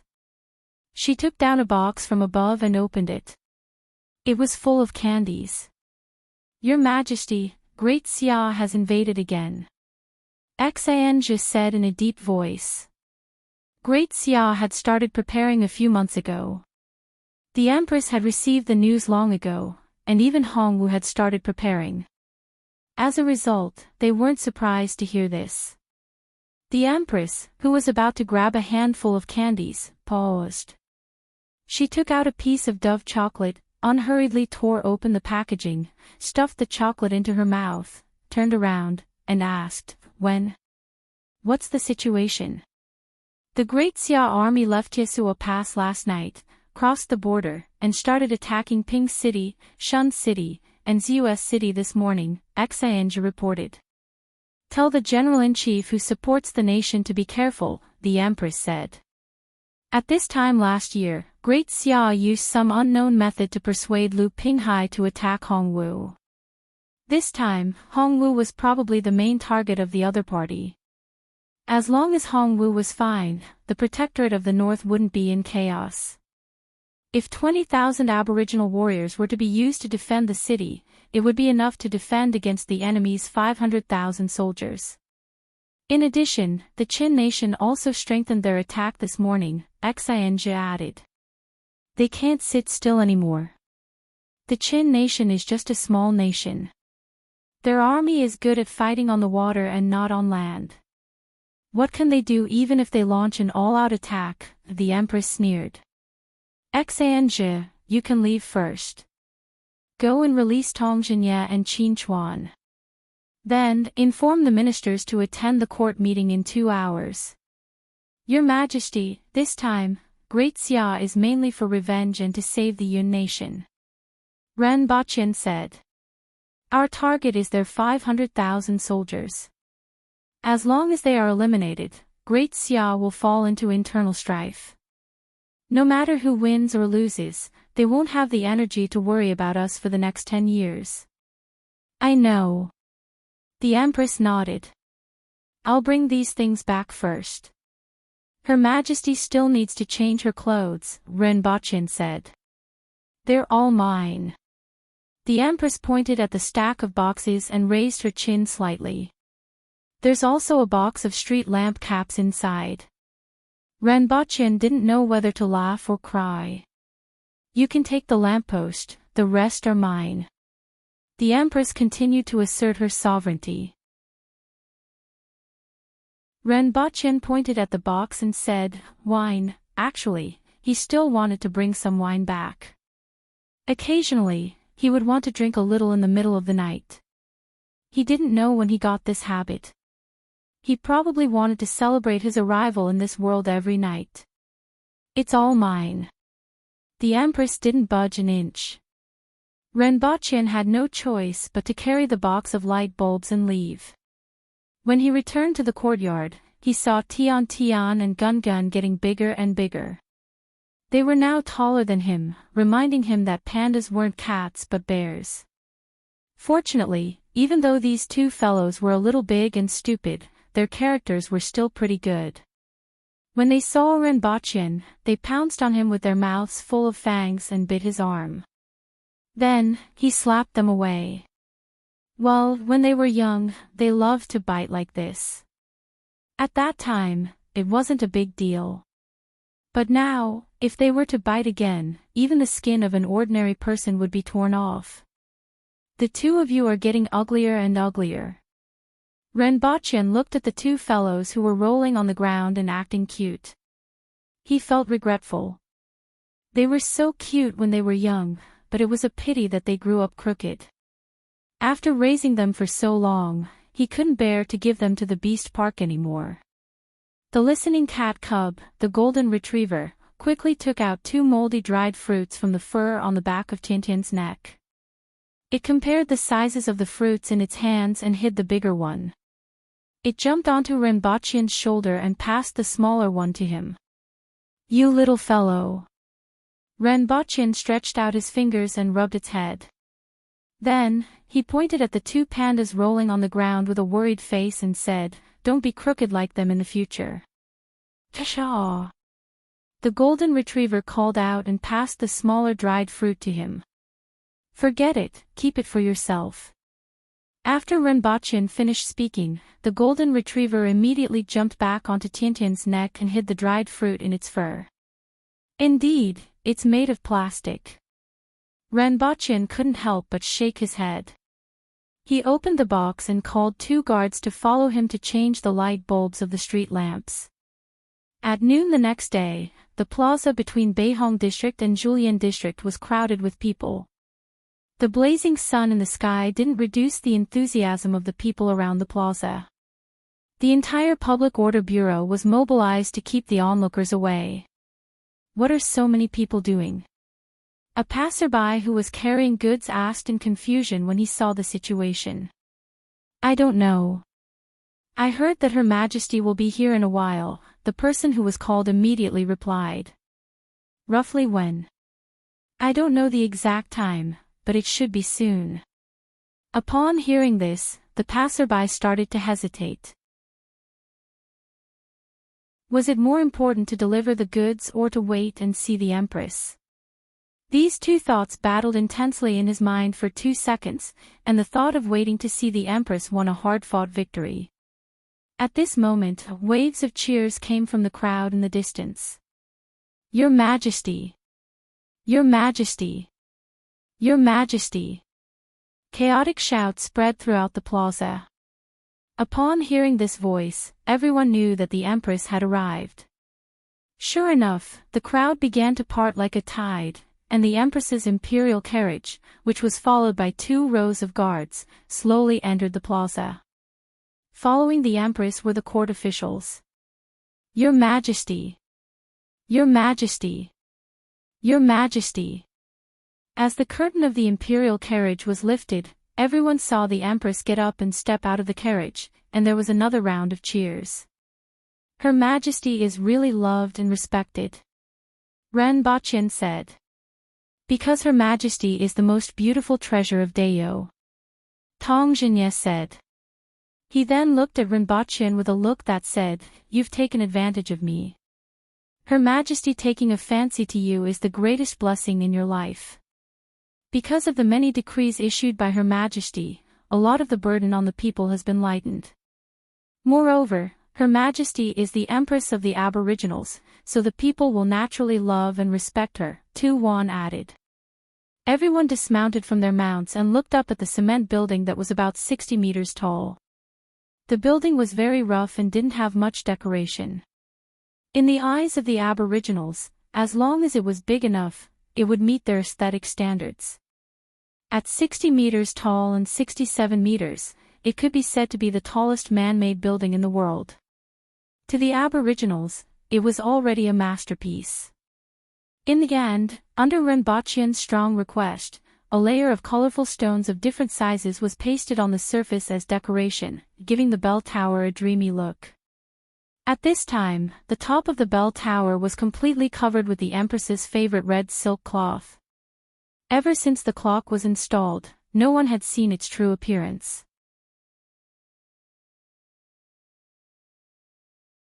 Chapter 673. At this time, the wooden door at the bottom of the clock tower was open, and a few men in coarse clothes walked out of the tower. The one in front was the old man that Renbachian had met before. He was Zhang Juanjing's elder and the current leader of the Zhang family in Lan City. He was the first to step forward and cupped his hands. "Greetings, Your Majesty and sirs. Are the adjustments complete?" Renbachian stepped forward and asked. The old man and the people behind him were originally suppressing their excitement, but now, they were in full bloom. Everyone's face was glowing. Sir Ren, everything is ready. In another 15 minutes, the first bell will ring. Although Renbochin was the one who took out the blueprint of the clock tower, the dials and the mechanical structure inside were completely completed by the Zhang family. It was a great honor for the Zhang family to have this clock tower appear in the world. As long as this clock tower existed, the name of the Zhang family would be remembered. Even if this clock tower was gone, the name of the Zhang family would definitely be mentioned in the history books in the future. How could they be excited about going down in history just like that? At this time, the Zhang family was really impressed by Renbochin. Everything that Renbochin took out could benefit the Zhang family's craftsmen, and they could even gain a great reputation. It was really not a loss to work for such a person. Just don't make any mistakes, Renbochin reminded. Sir Ren, don't worry. We have already simulated it many times in the residence. We started checking the clock tower yesterday, and there are no problems. I can guarantee with my head, the old man said. Keep your head. This thing is still a dead object and isn't as important as your head. Renbochin shook his head. Master craftsmen were also rare talents in this world. Thank you, Sir Ren. I'm confident. The old man smiled. Renbochin's words warmed his heart. After all, it felt good to be valued. Especially when the other party was an expert in this field. It seemed like it wasn't a bad move to move the whole family to Dayo. Calculate the time and remind me when there's still 15 minutes left, Renbochin said. Don't worry, my lord. The old man looked up at the sun, then took out an hourglass and held it in his palm. Taking advantage of this time, the others were also sizing up the colorful clock tower. The stone decorations on the surface made this clock tower a little different from the rough style that Dayo had always had. However, under the sunlight, it reflected various colors of light, which was a kind of dreamy color. Does your majesty like it? Renbochin whispered into her ear. Not bad. The Empress nodded. I want to build one in the palace. Why don't we build another observatory on top of the clock tower? At night, I can accompany your majesty to watch the stars from there. Observatory. The Empress turned her head and asked. A place to look at the stars. The roof is fine. We can also install telescopes in the observatory, and the starry sky will be even more beautiful. His Majesty hasn't seen it with the telescope yet. Astronomical telescopes can zoom in on the starry sky by 100 or even 1,000 times. When the time comes, we can drink under the stars and enjoy the scenery of the night sky. Isn't that great? When the Empress heard this, she felt a little tempted. Then I would like to take a look. Remember, it must be prettier than this. Okay. Renbochin felt countless murderous gazes around him and gently laughed in the Empress's ear. These people's gazes were like needles, and Renbochin felt that his back was about to be pierced with countless holes. This is my wife. Are you guys going to bite me? I want to whisper in front of all of you. Renbochin simply didn't retract his head. Instead, he moved his lips closer to the Empress's ear as if he was placing his head on her shoulder. Many people around him were enraged. Although they already knew that Her Majesty had chosen a husband and had seen him more than once, they were still enraged to see this scene. What are you doing? The Empress noticed Renbochin's strange behavior and frowned. Many people are envious of me. I have to give them a chance to be jealous. Renbochin laughed mischievously. Boring. Sir, it's almost time.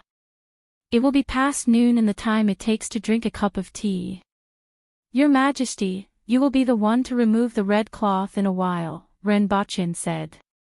It's best to do it right before the clock rings. All right. Just pull this rope downward, Renbochin said as he pointed to a thin rope hanging from the side. There's no need. The Empress didn't even look at the rope. She calculated the time in her mind, tapped her feet lightly on the ground, and rose into the sky like a red cloud. As she swept past the clock, the circle of red cloth was also pulled into the sky along with her. The golden face of the clock, which was completely made of brass, was completely revealed to everyone and emitted a golden luster under the sunlight. Dong!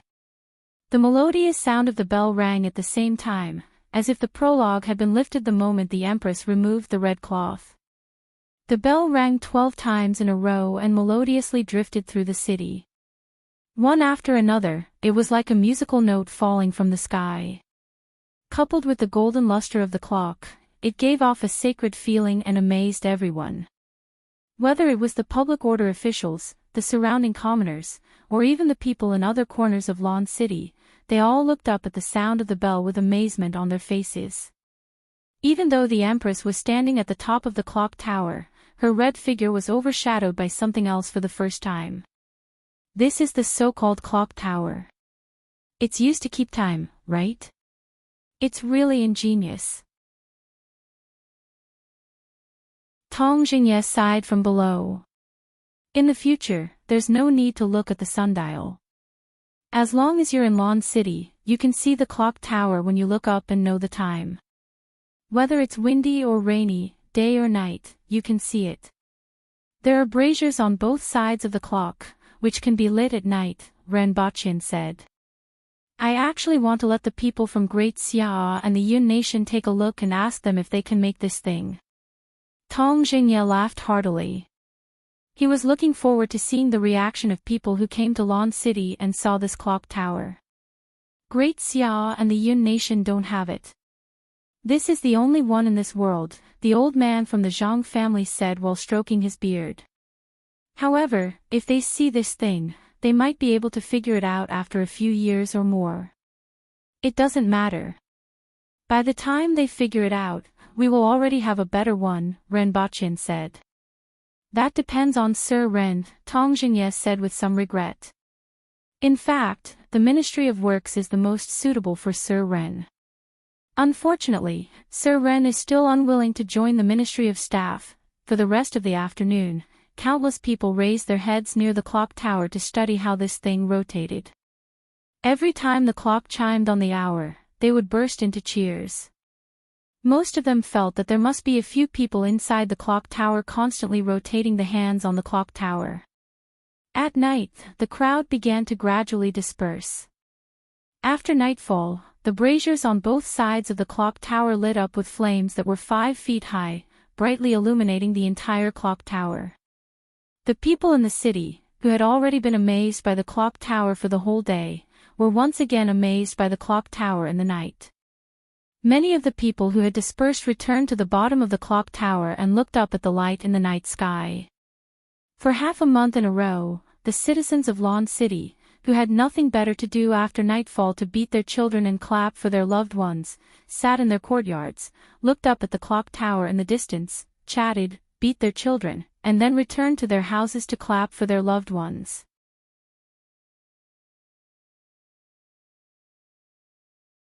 Chapter 674. Ren Baqin walked up to the podium and placed the book on the table. He looked down and saw an empty seat in the middle. He asked doubtfully, Su Peng, where's Du Lao Lu? Why isn't he here? Su Peng was already worried. When he heard Ren Baqin's question, his expression didn't improve. He stood up and replied, Teacher, he can't come. Why? Ren Baqin's heart skipped a beat when he saw Su Peng's expression. Su Peng calculated in his heart. By now, the Du and Tu families should already know about it. There was no need to hide it anymore, so he said, Du Lao Lu eloped. Ren Baqin's face immediately lit up. The other students were also in an uproar and looked at Su Peng with their mouths agape. Du Lao Lu actually eloped. Ren Baqin immediately recalled the scene that he had witnessed in the tavern. At that time, both he and the Empress saw it very clearly. He thought that it was a form of growth for students to experience such things, but he didn't expect Du Lao Lu to be so ruthless and elope. When did this happen? Ren Baqin asked. It should have been yesterday afternoon after school, Su Ping replied. Ren Baqin frowned and pondered for a while. After that, he inquired about Tu Yu's family background. Tu Yu's father was called Tu Hong, an assistant in the Ministry of Justice and a secondary class, rank 4 official. Tu Hong and the Minister of Revenue, Tu Wan, were close relatives. As for Du Laolu, his family background was similar to Tu Yu's, but he was the most useless third son. As for the girl with the surname Shi, he didn't ask about her. However, Du Laolu and the girl's elopement had directly trampled the faces of the Tu family and the girl's family into the mud. Both sides wouldn't let him off. It was still unknown whether the two of them could escape. If they didn't succeed, his fate would be worrying. If they succeeded, he would have to give up on his studies and fade into the masses. It would be a pity. At the thought of this, Ren Baqin felt a little regretful. He originally thought that Du Changkong had made some progress and would have good prospects in the future. He didn't expect such an unforeseen event to happen. All right, continue with the lesson. Ren Baqin collected his thoughts and slapped the table. However, the people below didn't have the mood to listen to the lecture. All of them were whispering to each other and winking at each other. Usually, Ren Baqin would use a gun and bullets to teach them what classroom discipline was. However, he wasn't in the mood today. However, after only half of the lesson, an angry female voice could be heard from outside. Principal Ren, is Du Changkong here? Needless to say, someone had come looking for him. Ren Baqin slammed the book on the table and said in a deep voice, "Read the book yourself first." As he walked out, the classroom immediately burst into an uproar. A bunch of people crowded at the door and in front of the bed, looking outside. "Who are you? What's the matter?" When Ren Baqin arrived at the entrance of the academy, he saw a lady in her 40s or 50s standing there. She was wearing a wide-sleeved robe with 5 or 6 burly attendants behind her. All of them looked menacing. Fortunately, these people knew that they couldn't barge into the academy. "Principal Ren, my daughter, Shi Jiyue, was abducted by Du Laolu yesterday and has not been seen since then. I want to ask him where my daughter has gone," the lady angrily asked. "It just so happens that Du Laolu has been abducted to an unknown place. If Madam sees him, remember to inform me. The rules of the academy must still be followed. Those who play truant without reason will be punished," Ren Baqin said calmly. "You are asking me for him. I still don't know who to look for." "Is Du Laolu not here?" the lady asked in an overbearing tone. "If you can get the warrant from Her Majesty, you can come in and look for him," Ren Baqin said unhappily as he stood at the door. The lady carefully looked at Ren Baqin's expression. Her face darkened and she finally said hatefully, "Principal Ren has taught a good student. Let's go." Ren Baqin cursed in his heart. "Do you think I'm a scapegoat? Why are you putting all the blame on me? You are only looking for your daughter now that she's gone. Don't you know why she's gone? I even lost a student. In any case, after a year of my education, she's a talent who can add, subtract, multiply, and divide." "Humph." Ren Baqin looked at the lady's back, flicked his sleeves, turned around, and entered the courtyard. "Close the door." Seeing that Ren Baqin was unhappy, the students who were originally blocking the door immediately scurried back to their seats in a panic. After school, Su Ping found Ren Baqin and asked, "Teacher, can you help Du Laolu? He and Shi Jiyue like each other, and he even said that he would propose marriage to the Shi family after he achieved some results." In the end, Tu Yu interfered. "How can I help?" Ren Baqin asked. If Su Ping had looked for him previously, he might have been able to help. Now that Du Laolu had run away, how could he help? Su Ping felt that Ren Baqin's words made sense. He had thought too much, cupped his fists, bowed, and left with a heavy heart.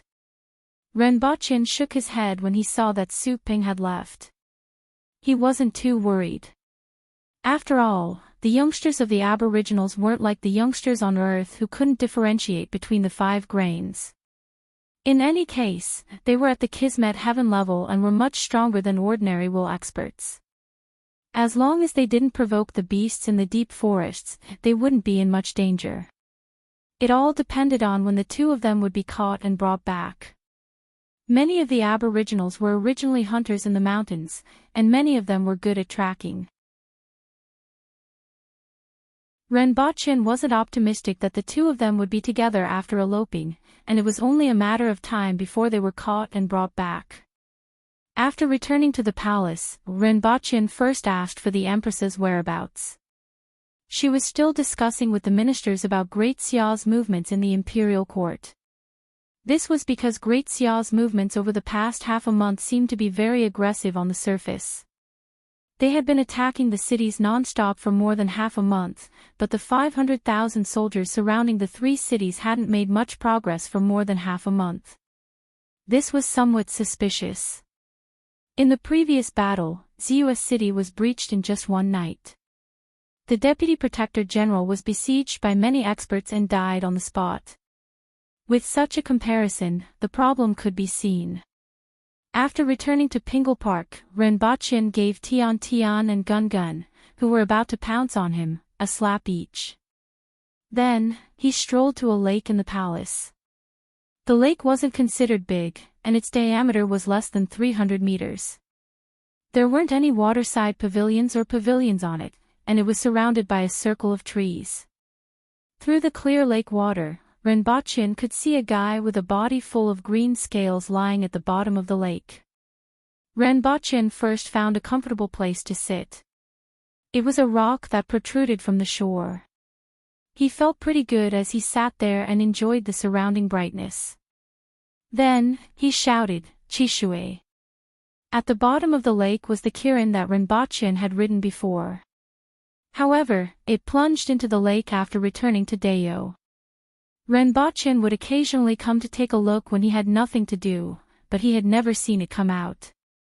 Renbochin sat on the shore and muttered, "Everyone has some ideals or dreams. When they are young, their dreams become desires when they grow up. There are always some things that they want to do from the bottom of their hearts. Humans are like this, so is the Kirin, right?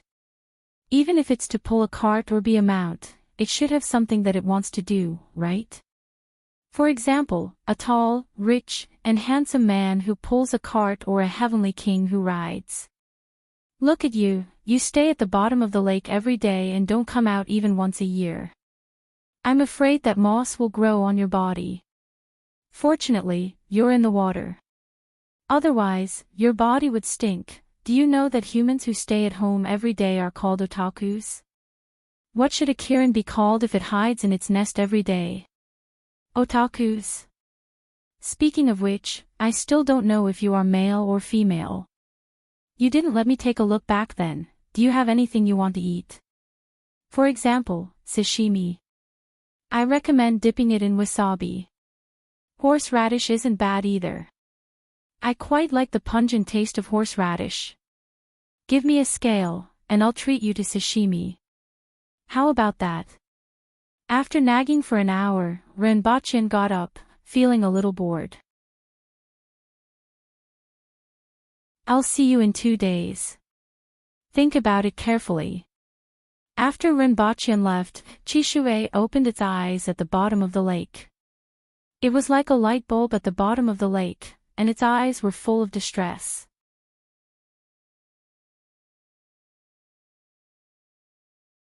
Chapter 675. On the vast grassland, tens of thousands of four-corned cows and jumping goats were spread out and gnawing on the vegetation on the ground. The sound of hooves could be heard, and a group of cavalrymen riding four-corned cows appeared at the edge of the grassland. The leader of the group was a bald, burly man. His eyes scanned the entire grassland like a falcon and paused at a certain spot. "Have you found any traces of them?" a lady behind him asked. "No," the burly man replied in a deep voice. He then lowered his head to identify the traces on the ground, pointed in a direction, and said, "They went in that direction. Chase after them." Subsequently, this group of people flew into the distance like a dark cloud. After a long time, a few fork-horned cows that had gathered in a certain place on the grassland dispersed, revealing a young man and woman who were about 17 or 18 years old. "Let's go." The man pulled the woman and fled in another direction. After fleeing for a long time, they stopped and fell directly onto the grassland. "I thought we had been discovered just now." The woman was about 17 or 18 years old and wore clothes made of soft fabric. She wasn't considered eye-catching in Lawn City, but she was very attractive outside of Lawn City. The fabric of her clothes wasn't something that ordinary people could afford. The woman wasn't considered extremely beautiful, but she had a wild and heroic spirit that was unique to Aboriginal women.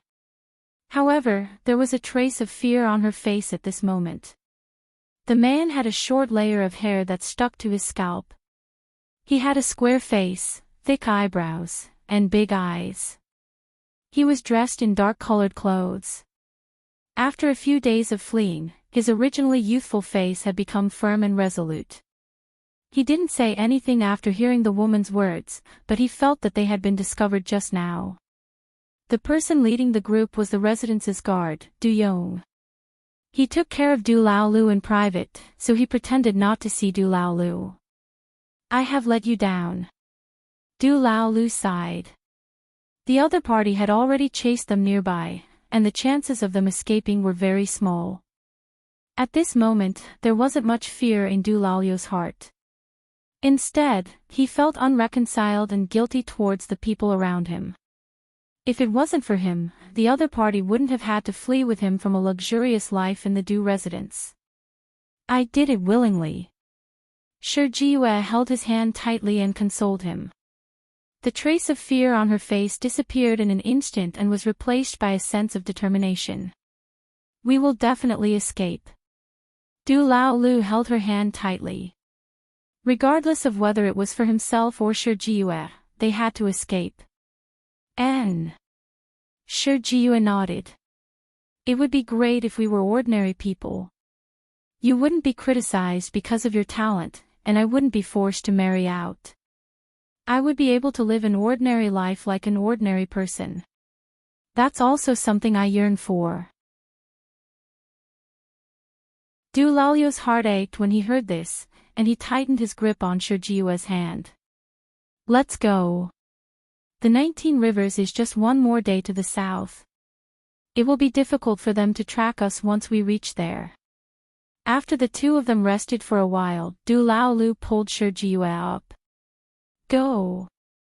After a day and a night, the two of them were drenched in sweat. They had originally estimated that they would reach the 19th river in a day and a night, but because they encountered a search party halfway, they had no choice but to change their route. In the end, after a day and a night, they still did not see them. "Hold on a little longer, we are almost there." Shi Jiue dragged Du Lao Lu up a hill. At this point, Du Lao Lu was already exhausted. He could only rely on Shi Jiue, who was much stronger than him, to drag him along. "We are there. We are almost there." Shi Jiue gritted her teeth as she climbed with all her might. Even she felt her body go limp at this point, and she was almost at the end of her rope. The two of them had been on the run for 4 whole days. During the last 2 days, they basically didn't eat anything and only ate some wild fruits that they picked along the way to fill their stomachs. However, this was far from enough to satisfy the consumption of their bodies. If it wasn't for the thought that they would have a chance to escape as long as they could reach the 19 Rivers, which was close at hand, she wouldn't have been able to hold on. Their clothes were covered in mud, and many parts of their clothes were tattered. They looked much more pathetic than they had a day ago. After dragging Du Lao Lu to the top of the hill, Du Lao Lu immediately collapsed to the ground and gasped for breath. Shi Jiue struggled to stand and look into the distance. "Listen, there is the sound of flowing water. We are not far from the 19 Rivers. We just need to cross this forest in front of us. Shirjiue sat on the ground with joy. I heard it. We are about to successfully escape. Du Laolu said with difficulty as he gasped for breath. It's a pity that you can't cross the forest. A man said as he walked out of the forest. Du Laolu's expression changed drastically. Du Laolu struggled to get up. When he saw the figure walking out of the forest, his face turned even paler. Father. Humph. You have really done well. The man said angrily. Father, let us go. Du Laolu struggled to kneel on the ground. Go. Go where? Where can you go? If you can escape from the pursuit of so many people, I can still look up to you. However, do you think you can hide from others? The Shi family has already set up a trap by the river and is waiting for you. I am here to bring you back so that we can at least save some face, the man said angrily. His voice was filled with resentment that they didn't meet his expectations. 3 days later, the haggard Du Laolu and Shirjiue were tied to their mounts and escorted back to Lan City. The closer they got to Lan City, the more apprehensive they felt. When they were about to reach the city gates of Lan City, Du Laolu immediately saw that among the people waiting outside the city gates were his mother, his good friend Su Ping, a few other students from the academy, and Tu Yu, whom he hated the most. Tu Yu walked to the front of Du Laolu and Shirjiue and looked deeply at Shirjiue. His eyes were filled with complex emotions, admiration, and hatred. I used to like you very much. Tu Yu's voice was very hollow. But I have always liked you. Shirjiue's face was frosty. A strange smile appeared on Tu Yu's face. The marriage has already been decided. Even though such a thing has happened, I will still marry you. Hee hee. Hee hee hee hee. His laughter was filled with coldness. Then, he approached Du Laolu and said softly, Do you think you can escape? Do you think you can remain unscathed after trampling on the Shi and Tu families' faces? Do you know, I really like to see you struggle like bugs with their tails stepped on. However, you are powerless and can only struggle in vain. I want to challenge you to a duel. The winner can marry Shirjiue. Du Laolu suddenly roared. He knew that if nothing changed, Shirjiue would definitely marry Tu Yu. Tu Yu might have loved Shirjiue in the past, but his words just now made him realize that he would definitely take revenge. He definitely couldn't let Shirjiue marry Tu Yu, even if it meant death. Useless. What a disgrace. A man sitting on a mount behind Du Laolu scolded angrily when he heard his roar. However, he didn't stop Du Laolu. Our marriage has already been decided. Tu Yu smiled. Regardless of whether I accept the duel or not, I will marry Shirjiue. What are you going to use to challenge me? Do you have the capital? You are just a useless person. Even the person you like is already engaged to me. You have nothing.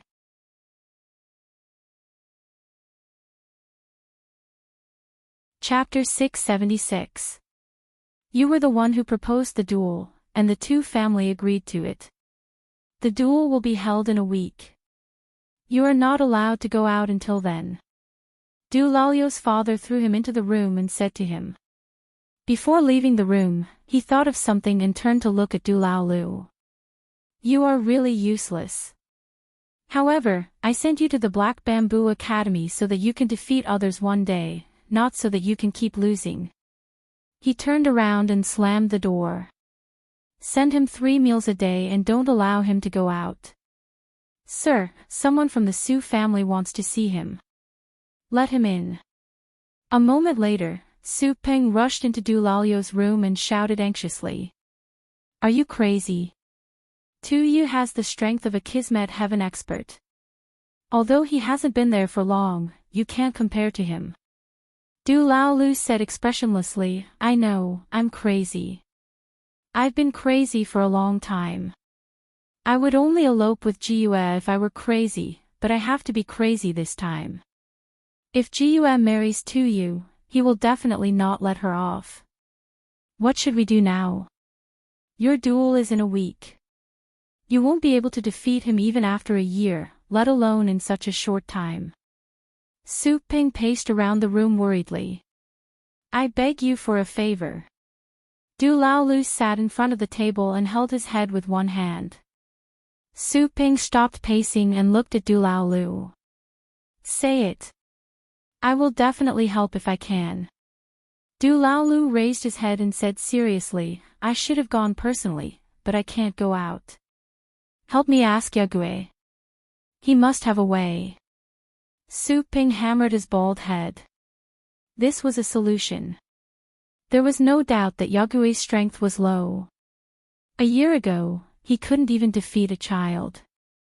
However, Yagüe had a lot of good stuff in his hands. If he could get a few of them, he might be able to win. All right. Su Ping immediately nodded. I will ask Yagüe tomorrow. The next morning, Su Ping was surrounded by many students when he arrived at the academy. Du Laolu was caught. Although he was caught, he still acts like a man. He challenged Tuyu. He is definitely not Tuyu's match. What is he thinking? What do you think? In this kind of situation, even if they died, they had to fight. He abducted Shi Jue and ended up being caught. Now, Tuyu hates Shi Jue too. If Du Laolu were to cower now, I would look down on him. That's enough. Stop arguing. Su Ping had no choice but to shout, no matter what, Du Laolu is my brother. I will definitely help him this time. Everyone, help me think of a way to defeat Tuyu.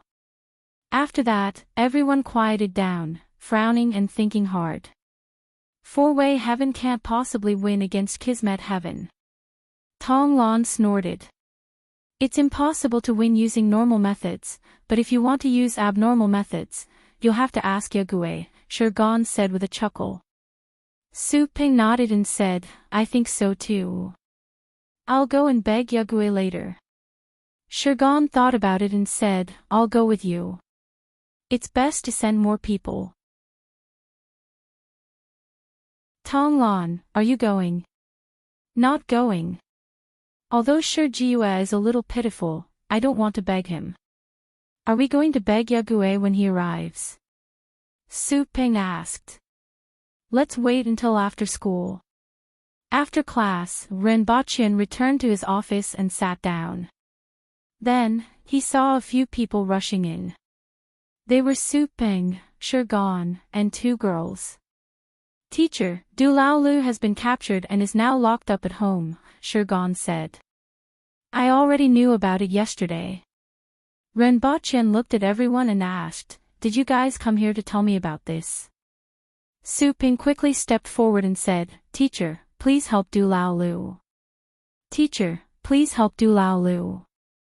Du Laolu escaped with Shi Jue and is now hated by Tuyu. Tuyu will not have a good life if she marries him. Du Laolu has no choice but to challenge Tuyu to a duel in a week.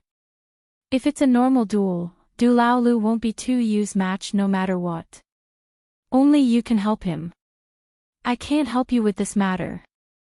Renbaqian shook his head. Teacher. Su Peng was shocked.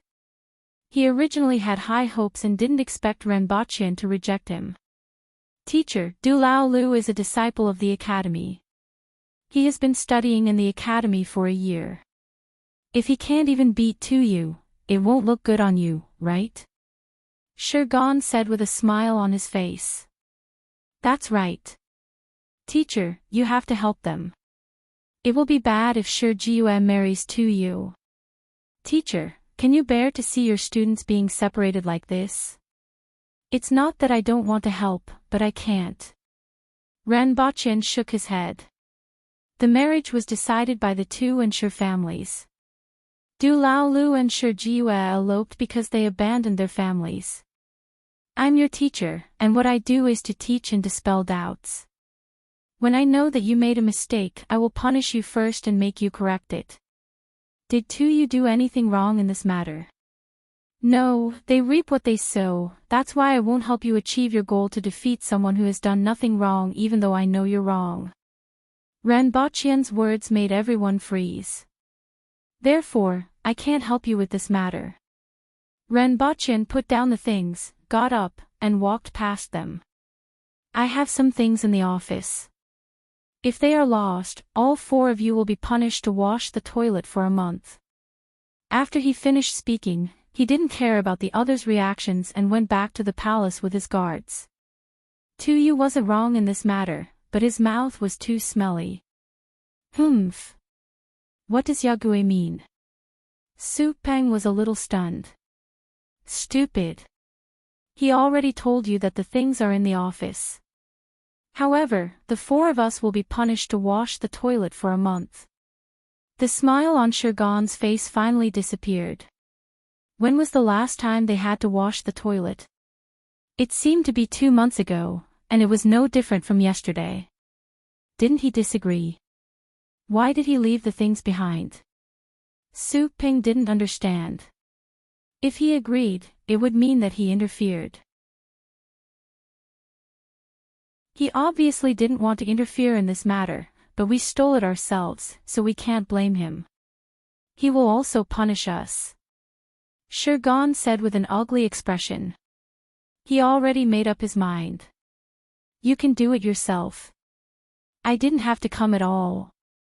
The other 2 female students were also speechless. Let's wash it then. Su Ping grinned.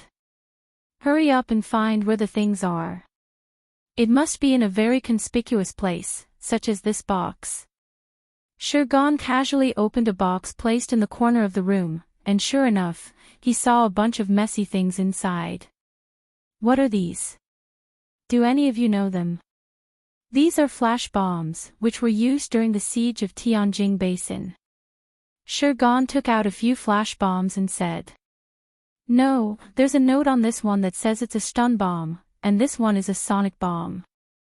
Then, he took out another one that was somewhat different from the flash bomb and said doubtfully, I don't know what this is. Qing Lian, who was walking past the door, saw the things in Shirgan's hands, and her expression suddenly changed. Others couldn't recognize them, but she could recognize them even if they turned into ashes. If possible, she didn't want to see them again in this lifetime.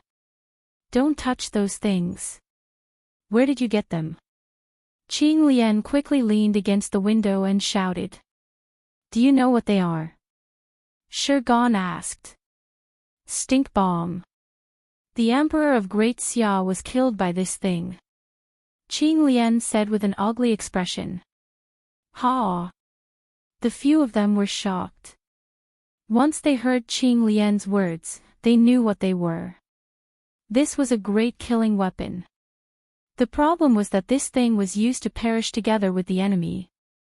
There's also this. I remember that many adults wear this. It's sunglasses. It can block out strong light. Let's look again. There might be other useful things. Since we are going to be punished anyway, it's not a loss to take more. There are 2 sticks here. It's written stun baton on them. The bottom of this shoe is full of nails, and a dagger can pop out from the front. Keep them well. We'll take them all away later. Yagui really doesn't mean what he says.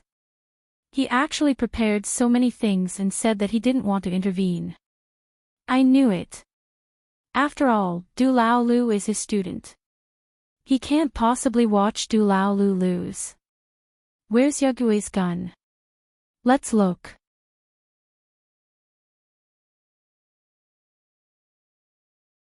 Chapter 677.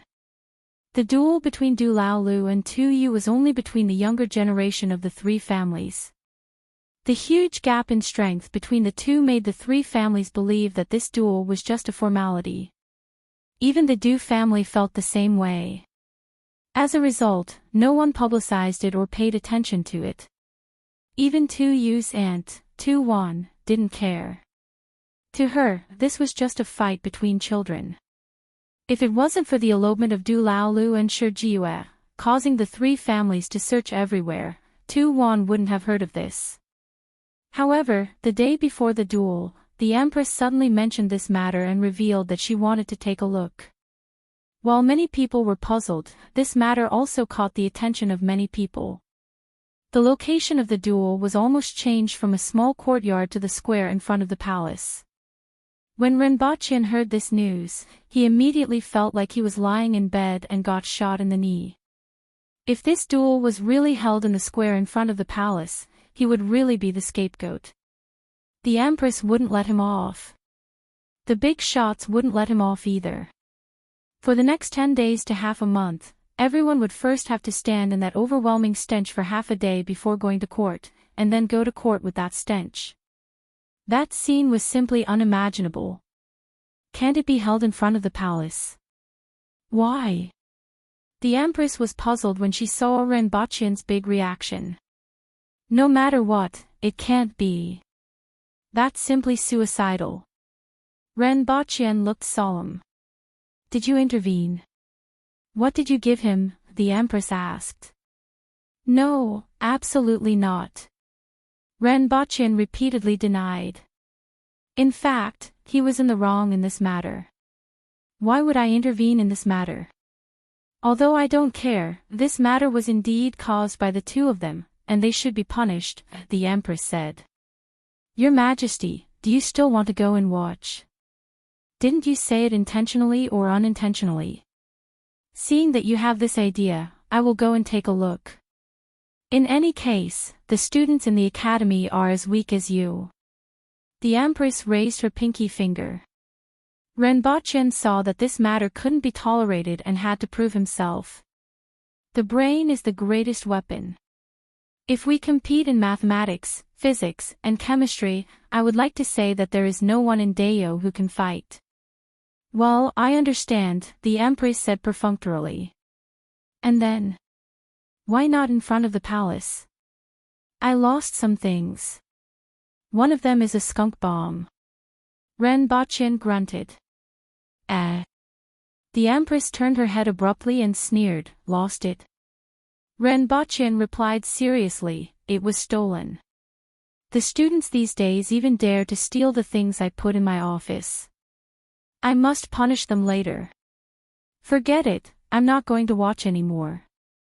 Ask them to move the location further away. The Empress shook her head. His Majesty said that he was going to take a look today. It's not good to go back on his words.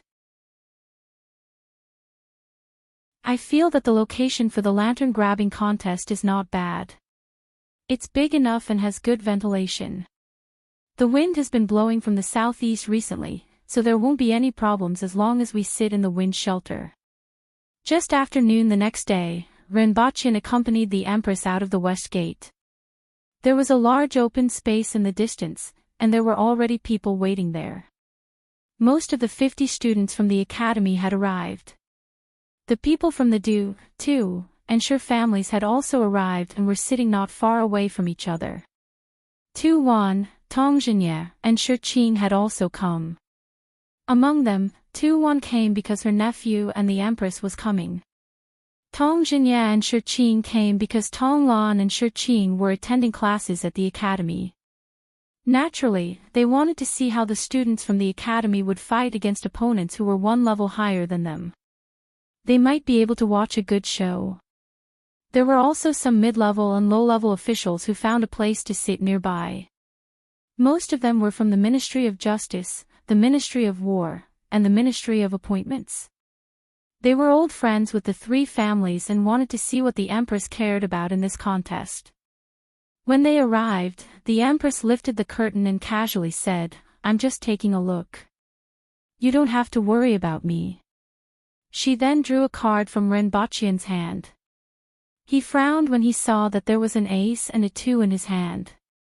Renbaqian looked at the ace in his hand, chuckled, and extended his finger toward the ace in the Empress's hand. However, before his finger could touch it, the Empress's face turned black and her eyes emitted a cold glare. Renbochin smiled at the Empress. Am I the kind of person who would give up because of a mere threat? Ha! Am I that kind of person? Of course, I'm going to draw the two back. The Empress didn't wait for Renbochin to retract his hand. She quickly took the remaining ace from his hand and threw it in front of her. I win. This kind of small game naturally can't stump you, Your Majesty. Renbochin laughed. The Empress then picked up a brush and drew a mustache around Renbochin's mouth. She nodded and said, "This looks much more pleasing to the eye." Renbochin pinched his chin and said, "Sure enough, I look more manly with a mustache." The Empress rolled her eyes at him, looked at the empty court, and asked, "Why hasn't the contest started yet?" "It's about to start. Don't be anxious, Your Majesty." Tong Jinye, who wasn't far away, stroked his mustache and gave the Empress a smile that said, "Do you think my mustache looks good?" The Empress's eyes twitched when she saw this. "It's time to go on stage," Renbochin said. "Which direction is the wind blowing?" the Empress asked. Renbochin stretched out his hand to feel the outside of the carriage and smiled. "Our position is downwind." "Your Majesty, why are you asking which direction is the wind blowing?" Tong Jinye was puzzled. "Nothing, I was just casually asking," Renbochin replied. Tong Jinye nodded his head doubtfully and turned to look at the two people in the court. They were both 17 or 18 years old, but Tu Yu was slightly taller and more muscular than Du Lao Lu. Du Lao Lu looked like he weighed only about 100 kilograms, while Tu Yu was at least 150 kilograms. From their appearances, they didn't seem to be of the same weight class. Aboriginal men below the cardinal heaven level usually had a stronger physique and a weaker physique. As a result, it was easy to distinguish the difference in strength between them. Tu Yu was holding an iron rod that was as thick as one's wrist and weighed more than 50 kilograms. He looked at the tightly wrapped Du Lao Lu and sneered, "I didn't expect Your Majesty to come and watch. No matter what, the outcome of this contest has already been decided. This is your last chance, but it's a pity that you can't grasp it and can only struggle in vain. If you want to blame someone, blame yourself for being too useless." It was unknown where Du Lao Lu got a cloak and wrapped himself up tightly. Only one of his arms was exposed, and he was holding a mace. He didn't reply to Tu Yu. Instead, he turned to look at the crowd at the side of the court, the students from the academy, and Shi Jiyue, who was sandwiched in the middle with red eyes and a worried look on her face. Following which, he turned to look at Tu Yu and said, "Even if it's for Jiyue, I have to win even if I have to die." "If it's a contest of eloquence, you might really win," Tu Yu said sarcastically. "However, eloquence isn't as useful as strength." One of the guards from the Tu family walked to the center of the court. He raised his hand above his head and then waved it down. Immediately, a shallow scratch appeared on the ground, as if it had been cleaved by something.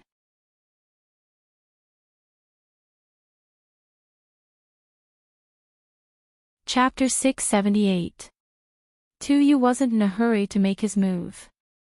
Instead, he put his hands behind his back, smirked, looked at Du Lao Lu, and said calmly, "Do you want me to give you a handicap?" "Sure." Du Lao Lu replied expressionlessly.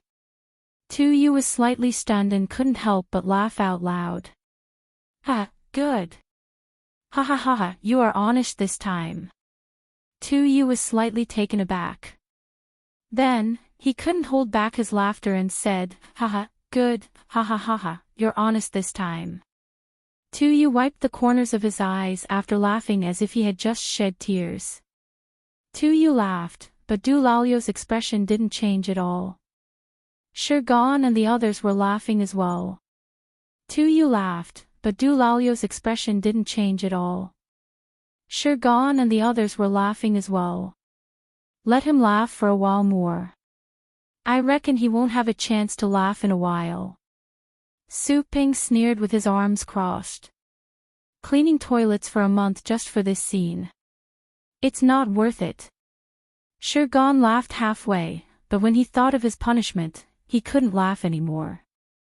Tong Lan had gotten a 1-meter-tall tree trunk from somewhere and was swinging her legs on it. She glanced at him and said, "You're a fool." Shirgan's mouth twitched, but he didn't reply. A minute later, Tu saw that Du Lao Lu was still motionless and said impatiently, "Make your move. What are you waiting for? Don't tell me you're going to keep standing like this." "Humph, can't wait anymore." "Are you in a hurry to lose?" Du Lao Lu sneered. One of his hands was holding a cylinder in his cloak, and the other was hooked onto the ring. "Me? Lose?" Tu laughed. "Are you kidding me? It should be this, right?" Du Lao Lu thought to himself and then exerted some force. With a soft sound, he pulled the ring out. He then raised his arm, and the cloak unfolded behind him. Everyone then saw what Du Lao Lu looked like under the cloak. He was wearing a short skirt made of animal skin and had several ropes tied to his body. There were cylinders and other messy things hanging from the ropes. Whoosh! Tong Zhengya and Tu Wan immediately turned around and stared at him. "Sir Ren." Tu Wan couldn't help but say. "It has nothing to do with me. Someone must have stolen something that I left in my office. When I get back, I will definitely find out who the thief is and punish him severely." Renbachchen said solemnly as if it really had nothing to do with him. Since Renbachchen said so, Tu Wan couldn't say anything else. She could only say resentfully, "I hope so." Du Lao Lu threw the cylinder in his hand at the other party, took off his sunglasses from the rope, and hung them on his face. Tu looked at the object flying toward him and said, "Small tricks." However, he took a few steps back. It seemed that he was still a little wary of this unknown thing. However, this vigilance did not make his next encounter any better. Bang! The stun grenade exploded in the air. The sudden appearance of an intense light was like the appearance of a sun. At that moment, everyone felt their vision go white. Apart from the white light, they couldn't see anything else. The accompanying loud noise made everyone's heart skip a beat. They had no idea what was going on. After more than 10 seconds, everyone gradually regained their vision and could see everything clearly. Everyone at the sidelines was in such a state, let alone Tu. Just now, he had been staring at the cylinder.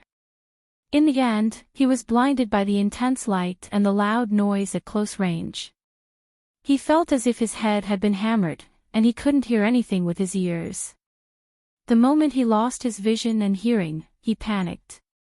However, these Aboriginal youths weren't rookies who had never fought before. Even the children of the city officials had sparred with the guards and fought quite a bit.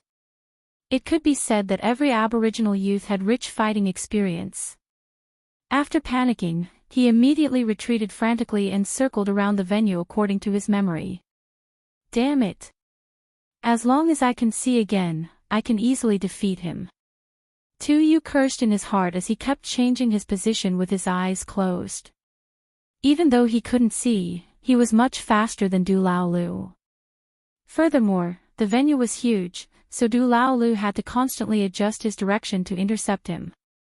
However, the sudden loss of his vision still caused him to stagger a little.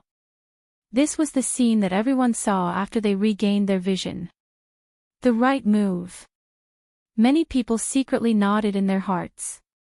Then, they began to wonder what was going on with the cylinder that suddenly exploded with a strong light and a loud sound. Everyone at the sidelines discussed spiritedly and looked at the Empress's carriage from time to time. After all, this thing was too recognizable. It was basically the right choice to look for Rinpoche for something that they had never seen before. Actually, it has nothing to do with me, Rinpoche said innocently as he sat in the carriage and noticed that everyone was looking at him from time to time. Who do you think will believe you? The Empress asked casually. However, this thing is really useful, especially at night. I brought some back recently. Your Majesty, get someone to send them to Protector Z and General-in-Chief who supports the nation for night attacks, Renbochin said. These days, he would bring back stun grenades whenever he had nothing to do. Currently, there were nearly 10,000 of them in Pingle Park, filling up an entire room. All right. The two of them casually chatted and looked at the venue. Du Chongkong had finally gotten close to Tu Yu. His muscles bulged as he swung his mace at Tu Yu. Clang! Even though Tu Yu couldn't see or hear it, he could feel the sound of the mace piercing through the air. He immediately raised his iron rod to block the attack. Then, he brandished the iron rod that weighed more than 50 kilograms and smashed it in Du Chongkong's direction. Like falling rain, every hit of the rod created a pit the size of a washbasin. The soil around him was splashed everywhere. Tu Yu pushed Du Laolu away with a flurry of blows, turned around, and ran away without thinking. Once again, the scene of Tu Yu running away and Du Laolu chasing after him appeared on the scene. After such a long time, I'm afraid that Tu Yu has regained his sight. It seems like I have to use a gun. Du Laolu thought to himself. Without any hesitation, he took out his pistol and pulled the trigger at Tu Yu while chasing after him. Bang! The expected crisp gunshot didn't ring out, and the familiar bullet didn't shoot out either. Instead, a small flame appeared at the muzzle and was extinguished in an instant. Du Laolu was dumbfounded. With a look of disbelief, he pulled the trigger again, and a small flame appeared at the muzzle again. Another press, another spray, another press, another spray. What the F***ck? Du Laolu finally understood. This thing looked like a gun, but it wasn't one at all. Not only was Du Laolu dumbfounded, but Su Peng, Shurgan, and the rest were also dumbfounded. What kind of situation was this? That was a gun, there was no doubt about it. They had often seen Yagüe using it. After all, Yagüe didn't carry the big gun every day. He would often carry a small gun at his waist and use it to shoot people more than once or twice. Why wasn't it working now? The Empress looked at Renbochin with an embarrassed look and asked, "What's this?" Renbochin looked at the venue with a pained expression and said, "It's a lighter. They stole the wrong one. I've hidden a P-22.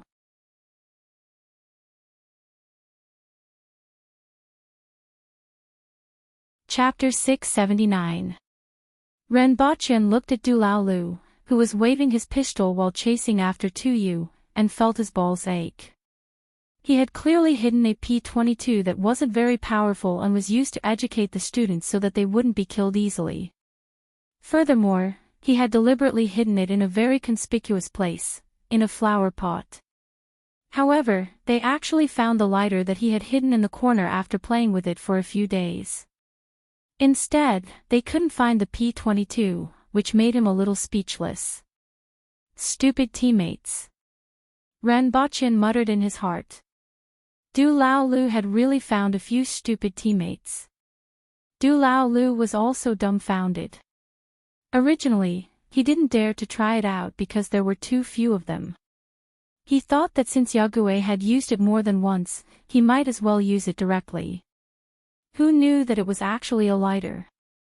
Yagüe, why did you hide this thing in the office? You are simply killing me. Du Laolu threw the pistol away with a resentful look on his face. He was determined to go all out. He took out the stink bomb, pulled the ring, and threw it at Tu Yu. The stink bomb began to emit white smoke while it was still in the air. A strong, life-doubting stench swept out from the center of the stink bomb. Tu Yu was madly sprinting all the way to take a deep breath of fresh air. This smell, which smelled like 100 tires being burnt together and mixed with 82-years-old feces, suddenly rushed into his nostrils. That stench seemed to have solidified into a giant hammer, which was constantly hammered on his head and chest by 1,000 gene arm strength, causing him to almost suffocate and see stars in his head. At that moment, Tu Yu's mind went blank. He fell to the ground in a somersault, rolled 360 degrees on the ground, covered his nose, and began to violently retch. Even though Du Lao Lu was already mentally prepared for this, the moment he smelled the stench, he felt the same as Tu Yu. He first felt as if his head was being hit by a sledgehammer, and he began to interrogate himself about the meaning of life. Looking at the white smoke in the air, Tong Jinye's expression suddenly changed, and he disappeared in an instant. He was too familiar with that thing. He and Qin Chuan had thrown that thing under their feet and stood in it for a full hour. The result was mutual destruction.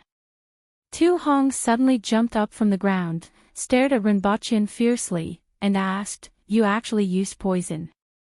"Don't worry, it's not poisonous." Rinpochen replied nonchalantly as he stretched out his hand to see if there was any change in the wind direction. "Fortunately, the direction of the wind hasn't changed." Rinpochen said. "No poison. What's going on in the field?" Tu Hong asked as he pointed at the field. "If I say it's not poisonous, it's not poisonous. If you don't believe me, you can go in and try." Rinpochen replied. Everyone was puzzled. They felt that Rinpochen wasn't lying. It was impossible for him to lie at this time, but how could they explain this situation? "I have a room rat here. Its sense of smell is extremely sensitive. No poison can escape its detection." Du Lalio's father waved his hand behind him, and someone immediately untied a cloth bag from his waist. Inside the bag was a palm-sized golden squirrel. The man took out another ball and shook it in front of the rat. The rat immediately showed a covetous expression. Then, he threw the ball in the direction of the two, and Room Mouse immediately rushed in that direction. Then, it fell to the ground before it was halfway there. What a powerful poison! Everyone exclaimed as they shifted their gaze to Rinpochen's face. Not only could this room rat distinguish between various poisons, but it also had a high resistance to poison. Ordinary poisons had no effect on it.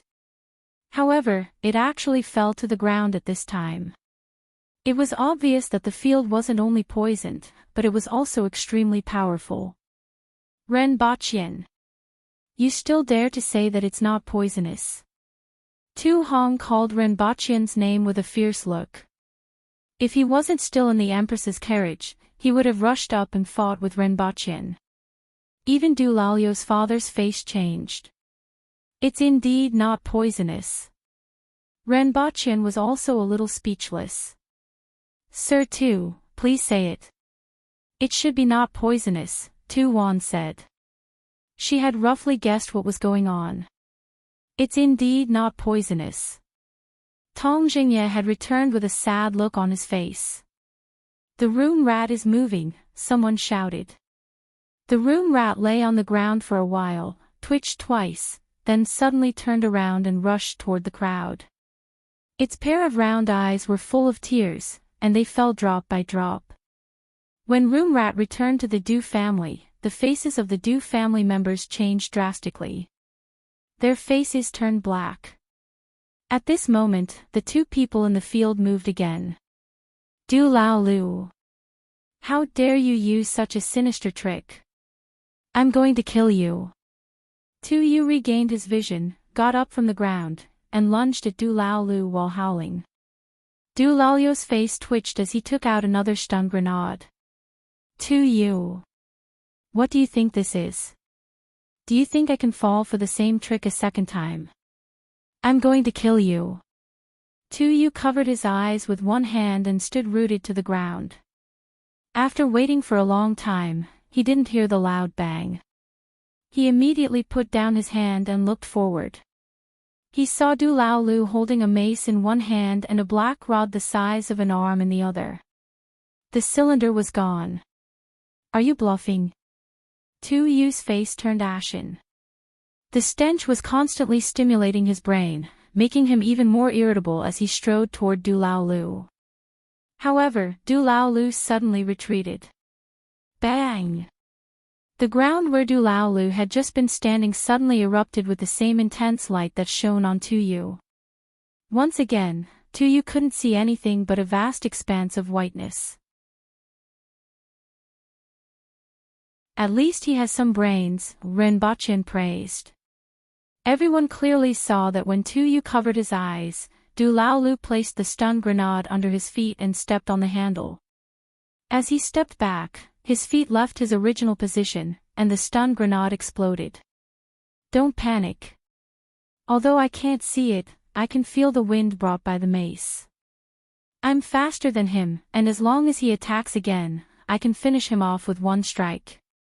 Even if it's an exchange of blows, I can seriously injure him with one strike. Tuyu suppressed the growing anger in his heart and forced himself to calm down. He had made up his mind to finish off his opponent even if he had to exchange blows with him. However, this time, Du Laolu didn't rush forward to attack like he did previously. Instead, he circled around Tuyu twice from a few meters away before quietly approaching him like a thief. It's useless. As long as he wields his weapon, Tuyu will be able to feel the wind. I'm sure that's what Tuyu is thinking, the surrounding crowd said. However, unexpectedly, Du Laolu didn't have the slightest intention of wielding his weapon. Instead, he slowly extended the black rod in his left hand toward the metal rod in Tuyu's hand. What's he trying to do?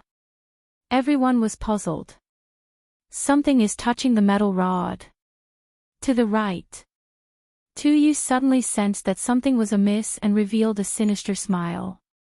This time, he absolutely couldn't let him escape. ZZZT.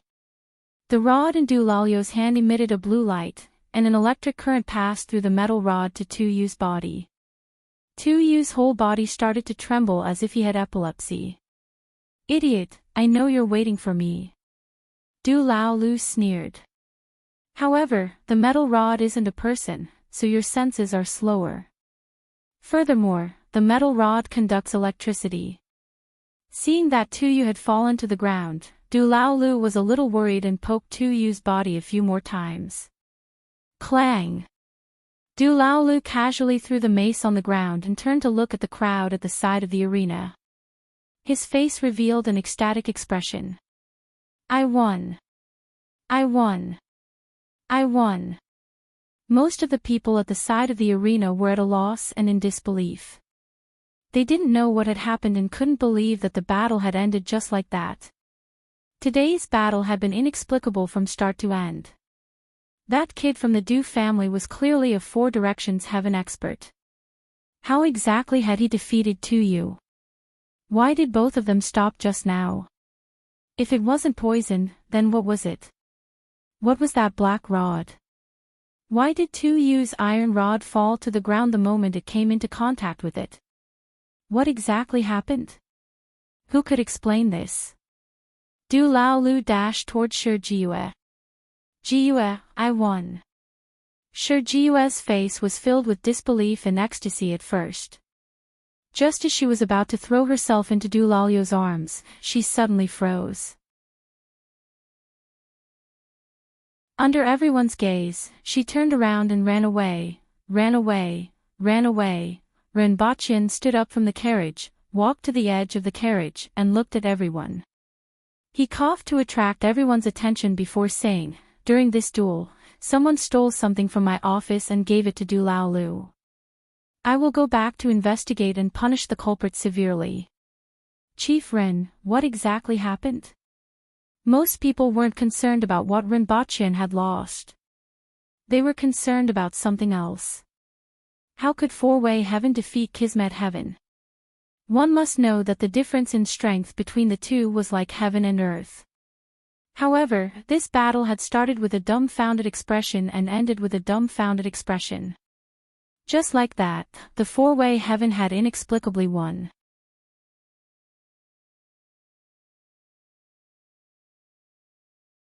Chapter 680. Here, I want to ask you a question. What's the biggest difference between humans and beasts? Rinpoche jumped down from the Empress's carriage and raised his voice in response to everyone's doubts. Language. Emotions. Or words. Everyone was stunned to hear this. Although they didn't know what Rinpoche was talking about had to do with the battle just now, they couldn't help but wonder what the difference was between humans and beasts. It seemed that very few people had considered this simple question.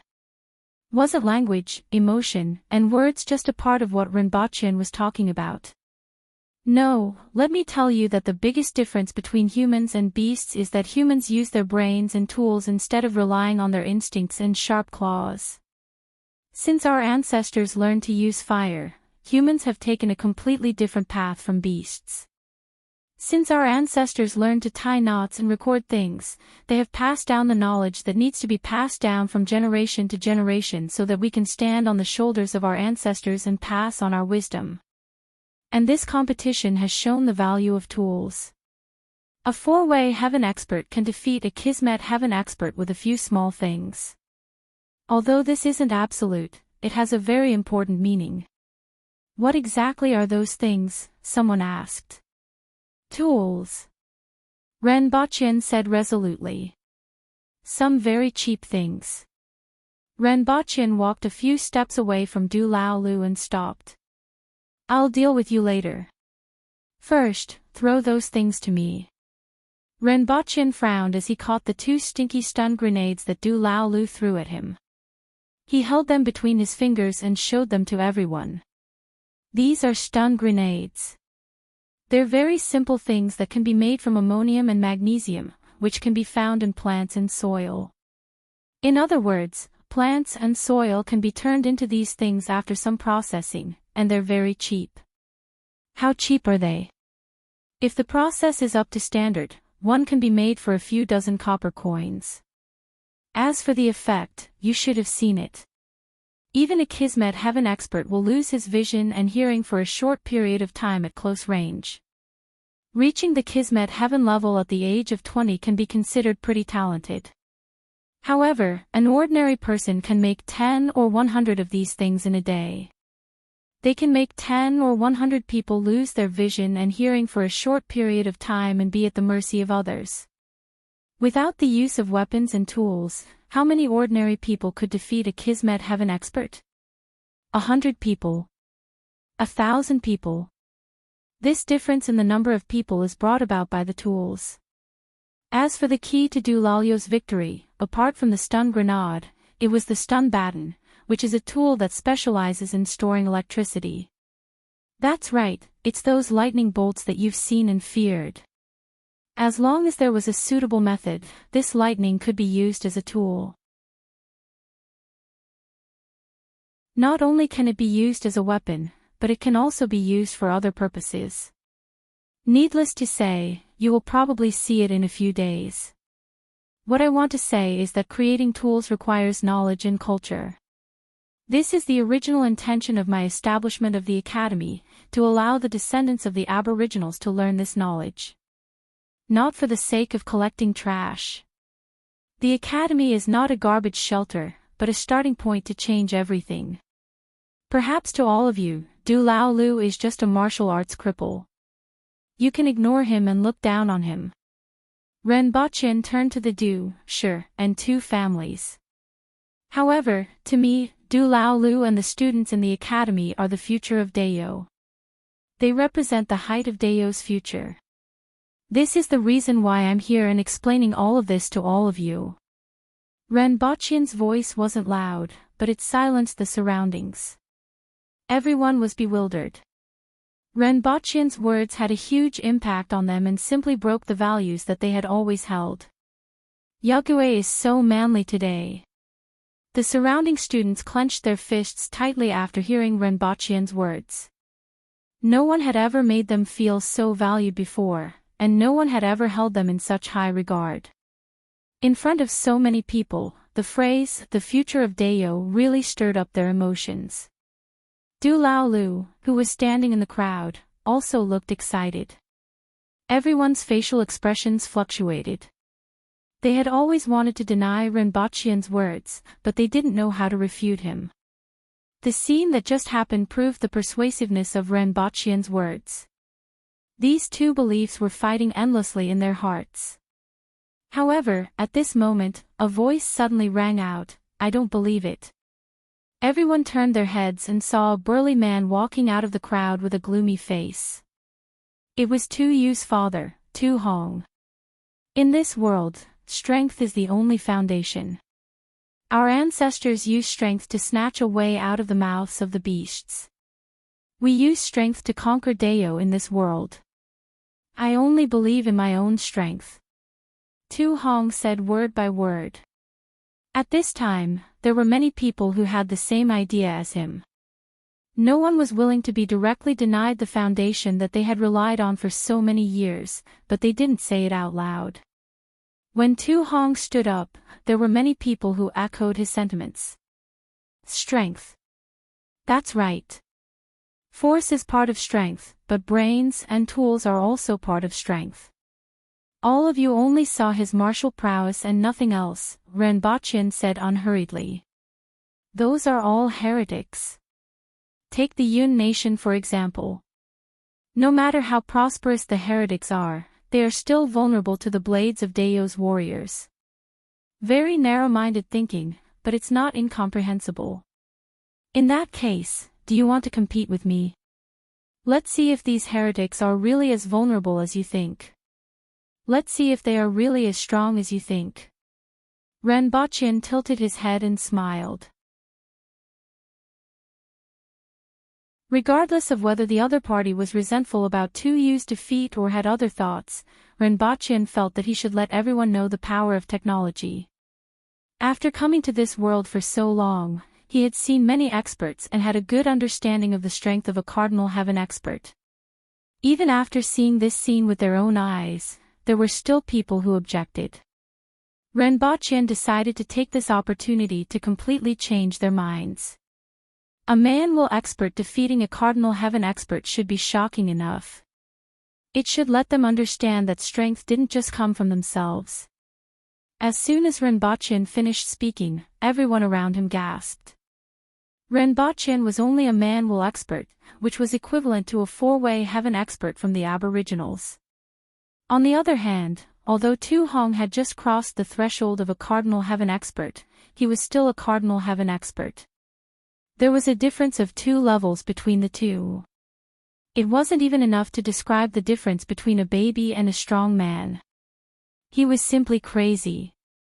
A Cardinal Heaven expert wasn't a Kismet Heaven expert. Before Renbochin could take out those things or even react, the battle might already be over.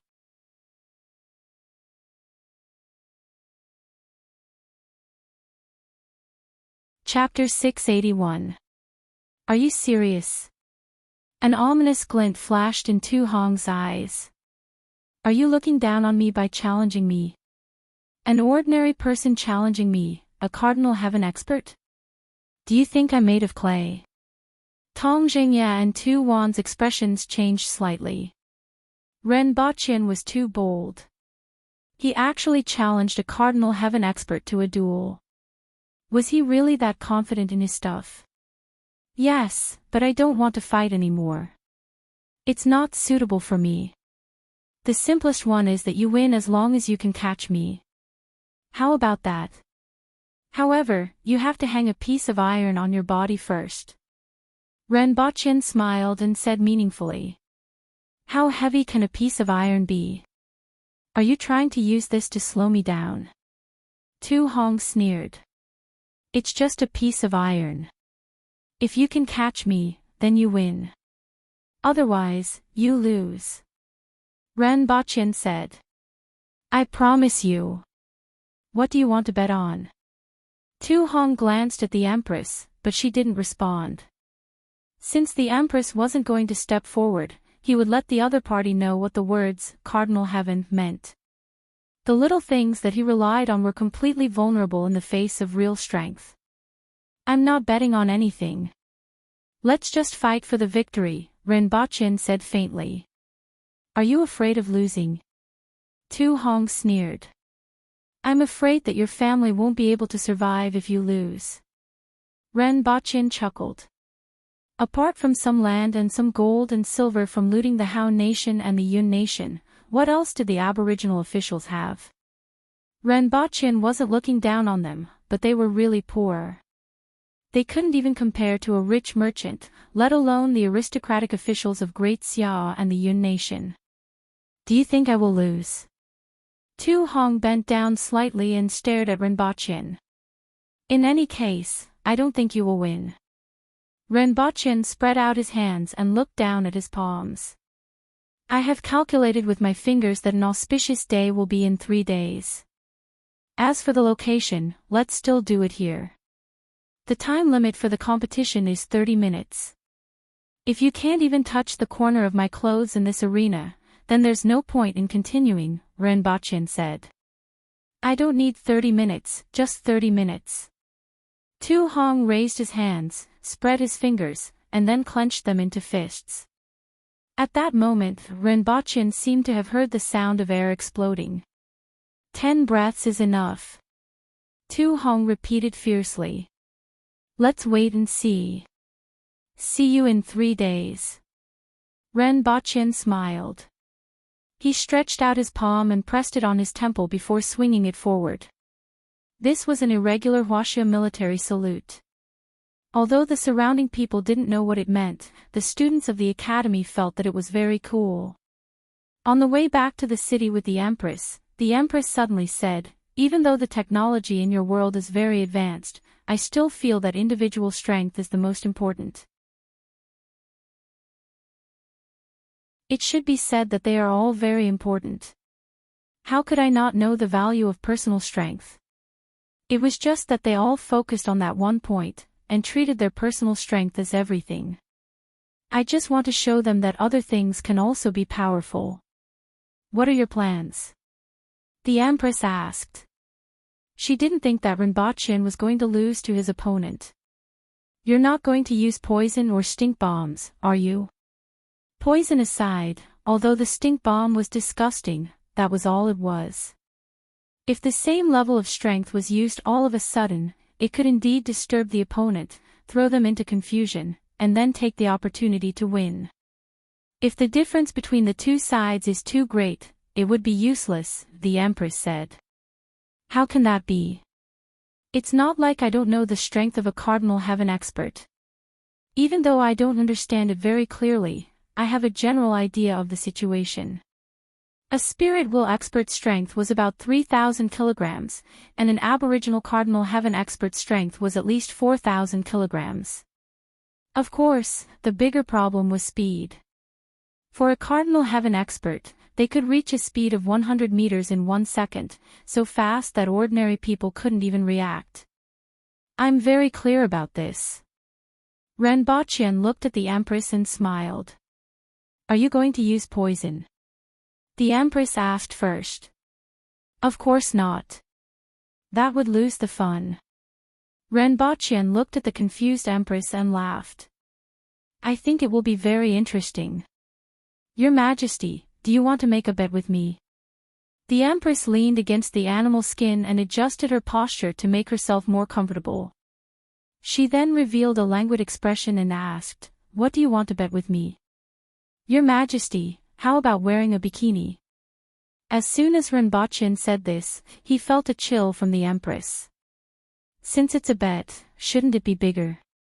Moreover, bikinis are considered normal clothing on Earth. Didn't Your Majesty see it? Renbochin replied nonchalantly. It's normal for them, but I don't like it. If you win, I'll kiss you. If you lose, the Empress said casually. I'll kiss you. Renbochin immediately said. The Empress spat at him lightly. If you lose. Oh, I really have to think about it. There doesn't seem to be much that I want. Forget it, if you lose, promise me one thing. As for what it is, I'll tell you when the time comes, the Empress said after some thought. I'll do as you say, Your Majesty. Renbochin laughed. Lose? No way. After Renbochin and the Empress left, there were still many people who stayed behind and whispered to each other. The most excited people were the students of the academy, who gathered together to celebrate Du Lalio's victory. However, they cautiously stood at the upper hand and maintained a distance of 20 meters.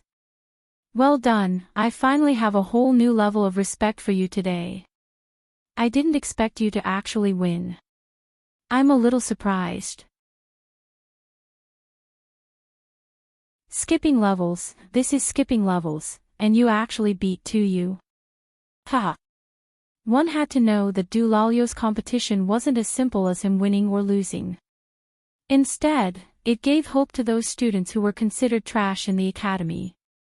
Through this battle, they could see their future value, unlike before, when they didn't know where to go. Although Yague had said this many times, it wasn't as direct as this battle. Pfft. If you do it again, I'll beat you to death. Suddenly, a voice was heard along with a strong stench, and everyone dispersed. No one knew when 2U had been lusted over by someone. It was obvious that he still couldn't move and was completely relying on the support of others. At this moment, he was staring fiercely at Du Laolu with bloodshot eyes. Losing to a four-way heaven wastrel was a great humiliation that he had never imagined in his life. He could imagine that he would become a laughingstock when he returned. Do you dare to compete again? 2U's eyes were red. You have nothing to lose now. Du Laolu stared at him without giving in. Furthermore, the next match is between your father and Yague. When the time comes, we'll be waiting to see the two family lose again. Dream on. Is that person worthy? Don't you know what a cardinal heaven expert means? My father will tear apart all the trash that you rely on, Tu said with an ashen face. We'll wait and see. Du Laolu laughed. Although a cardinal heaven expert is very powerful, I just defeated a Kismet heaven expert. It doesn't seem as strong as I thought. You. 2U roared, if you do it again, I'll definitely kill you. Du Laolu couldn't be bothered with him anymore. He turned around and chased after the students. Hey, wait for me. Hey, don't run so fast. Why are you hiding so far away?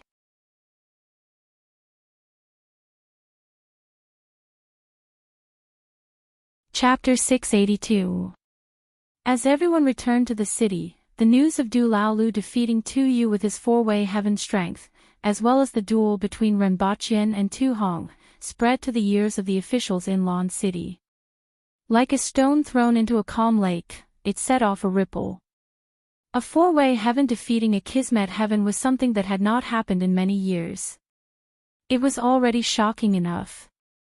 A match between a four-way heaven expert and a cardinal heaven expert had never happened before. No matter how one looked at it, there was no comparison between the two. A cardinal heaven martialist could kill a bunch of four-way heaven ordinary people with a flick of his finger, let alone in a competition. Even the winged cavalry warriors and the people from the Ministry of Works, who had dealt with him many times, felt that this news wasn't real. This was too fake. When did he become so arrogant? Even if they were only competing in speed. If it was a competition of mathematics or something else, everyone believed that Baqian would win. In terms of speed and strength, even 100 Renbaqians couldn't compare to one hand of a cardinal heaven expert. At this time, the people who believed in him the most were the students in the academy. After all, he had learned a lot in the academy and knew that he had all kinds of strange things. As a result, he trusted him very much. This was because he represented their future. Do you think Yague can win? After school, many students were discussing in the school. Even Du Laolu won. Yague shouldn't lose, right? But that's a cardinal heaven expert. Yague has more thoughts than anyone else. Since he dares to bet, he definitely won't lose. I thought so too, but I heard them talking about Yague the past 2 days. None of them are optimistic about him. Who cares about them? Even we don't know what Yague is capable of, let alone them. What can they know? If Yague wins, it will definitely be beyond their expectations. I can't wait to see their expressions. Someone started a bet. Yague will win, 1 to 10. I've bet all my assets on this. Who organized it? Hong Xian, White Tiger, Lu Ruoyao and the rest. Ha, those fellows aren't the same as us. I'd like to see them lose all their pants. I still have 22 taels of silver. I'll give it to you when I get back. Help me put it all in. 3 days passed in a flash. At the same time on the 4th day, Renbaqian and the Empress arrived at the same place that they were at 3 days ago. Although there were quite a few people watching the competition 3 days ago, they were sparse in such a large venue. This time, it could be said that all the officials in Lon City who had nothing to do were here. They were all officials and their family members. Everyone wanted to see how Renbaqian dared to compete with Tu Hong, who was a Cardinal Heaven expert. One had to know that Tu Yu's defeat had caused him to lose face. Not only was his engagement annulled as promised, but he had also become a laughingstock in the city due to his loss to the Four-Way Heaven. This time, even Tu Hong's face was on the table. If he lost again, the entire Tu family would become a laughingstock. Even Tu Wan wouldn't look good. Therefore, no matter what, he would not go easy on them. Therefore, everyone wanted to see this match with their own eyes. The first elder, the junior elder, the ministers of the 6 ministries, the various ministers, and the officials were all present. In a corner at the edge of the venue, a group of young men and women gathered together and joked, "Young Sparrow Hawk, you really put in a lot of money. Not only did you act as the banker, but you also bet 300 taels of silver on that person's loss. How could I let go of such a good opportunity to make money?" Lu Ruoyao smiled happily. There was nothing more delightful than watching one's enemy lose and making money at the same time. Haven't you realized it after so long? That person isn't a fool. He's much smarter than most of us, Hong Xian said faintly. Otherwise, he wouldn't be sitting in that position with such a low level of strength. I don't know what Her Majesty sees in him, right? Lu Ruoyao was a little unconvinced. You underestimate Her Majesty. Although I'm not smart, I know not to underestimate Her Majesty's foresight. Another burly man said in a muffled voice. Young Sparrow Hawk, although my grandfather didn't say it, I can see that he thinks highly of him. You are blinded by hatred. Hong Xian's words made many people tremble in fear. Did Hong Wu think highly of Renbaqian? Tu Yu stood nearby with no one beside him. When he heard Hong Xian's words, his face turned exceptionally ugly. Just you wait. We won't lose this time. Your Majesty. Everyone stood up and bowed. Sit down. The Empress appeared in a flash on a chair that had been prepared for her. She rested her chin on one hand and waited for the competition to begin. When Renbaqian walked past the crowd, many people gasped in surprise. Many people felt a suction force, causing their weapons to become restless. What's going on? This suction force disappeared in a flash, but many people still found the source. It was in a box carried by one of the guards behind Renbaqian. The box was huge and 2 meters tall. Even 2 people couldn't wrap their arms around it. The outside was made of wood, and no one knew what was inside.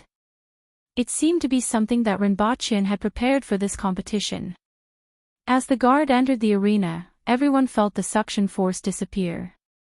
Those who were attentive would notice that there was no metal on the guard's body. Even the weapon that never left his body wasn't hanging on his waist.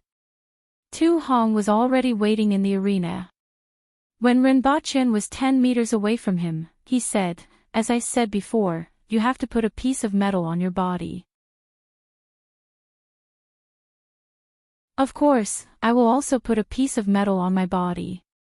We actually have the same idea. If you can catch me within 30 minutes, you win. Is it in the box behind you? Give it to me. I will let you know that your little tricks are useless against real strength, Tu Hong said as he looked at the box behind Renbaqian. An earth-will expert could carry that box, let alone Renbochin himself. Furthermore, judging from the trembling of the guard's footsteps, the box didn't seem heavy. Let's wait and see. Renbochin still said the same words. He turned around and pulled out a box from the top of the box. Following which, his face immediately became extremely strange, and his hands couldn't help but shake. Take the box away, Renbochin whispered.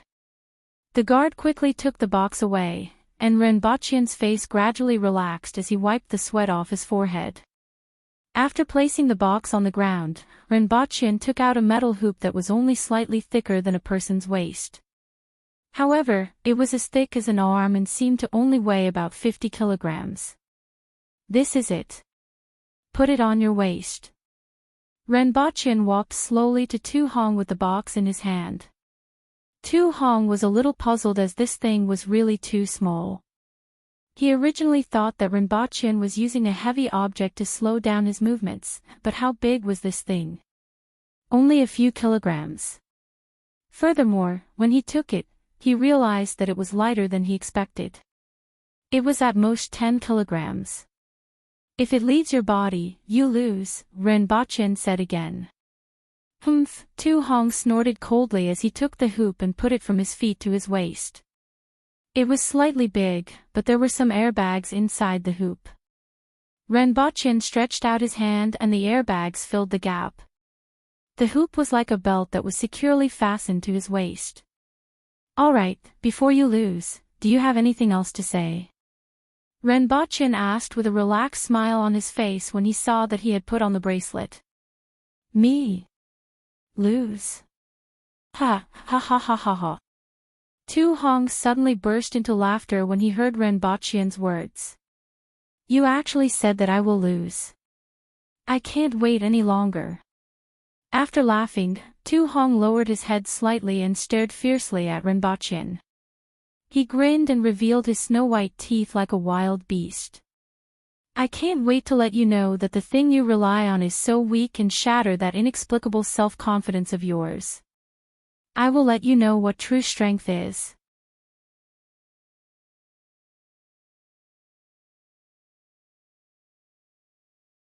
Chapter 683.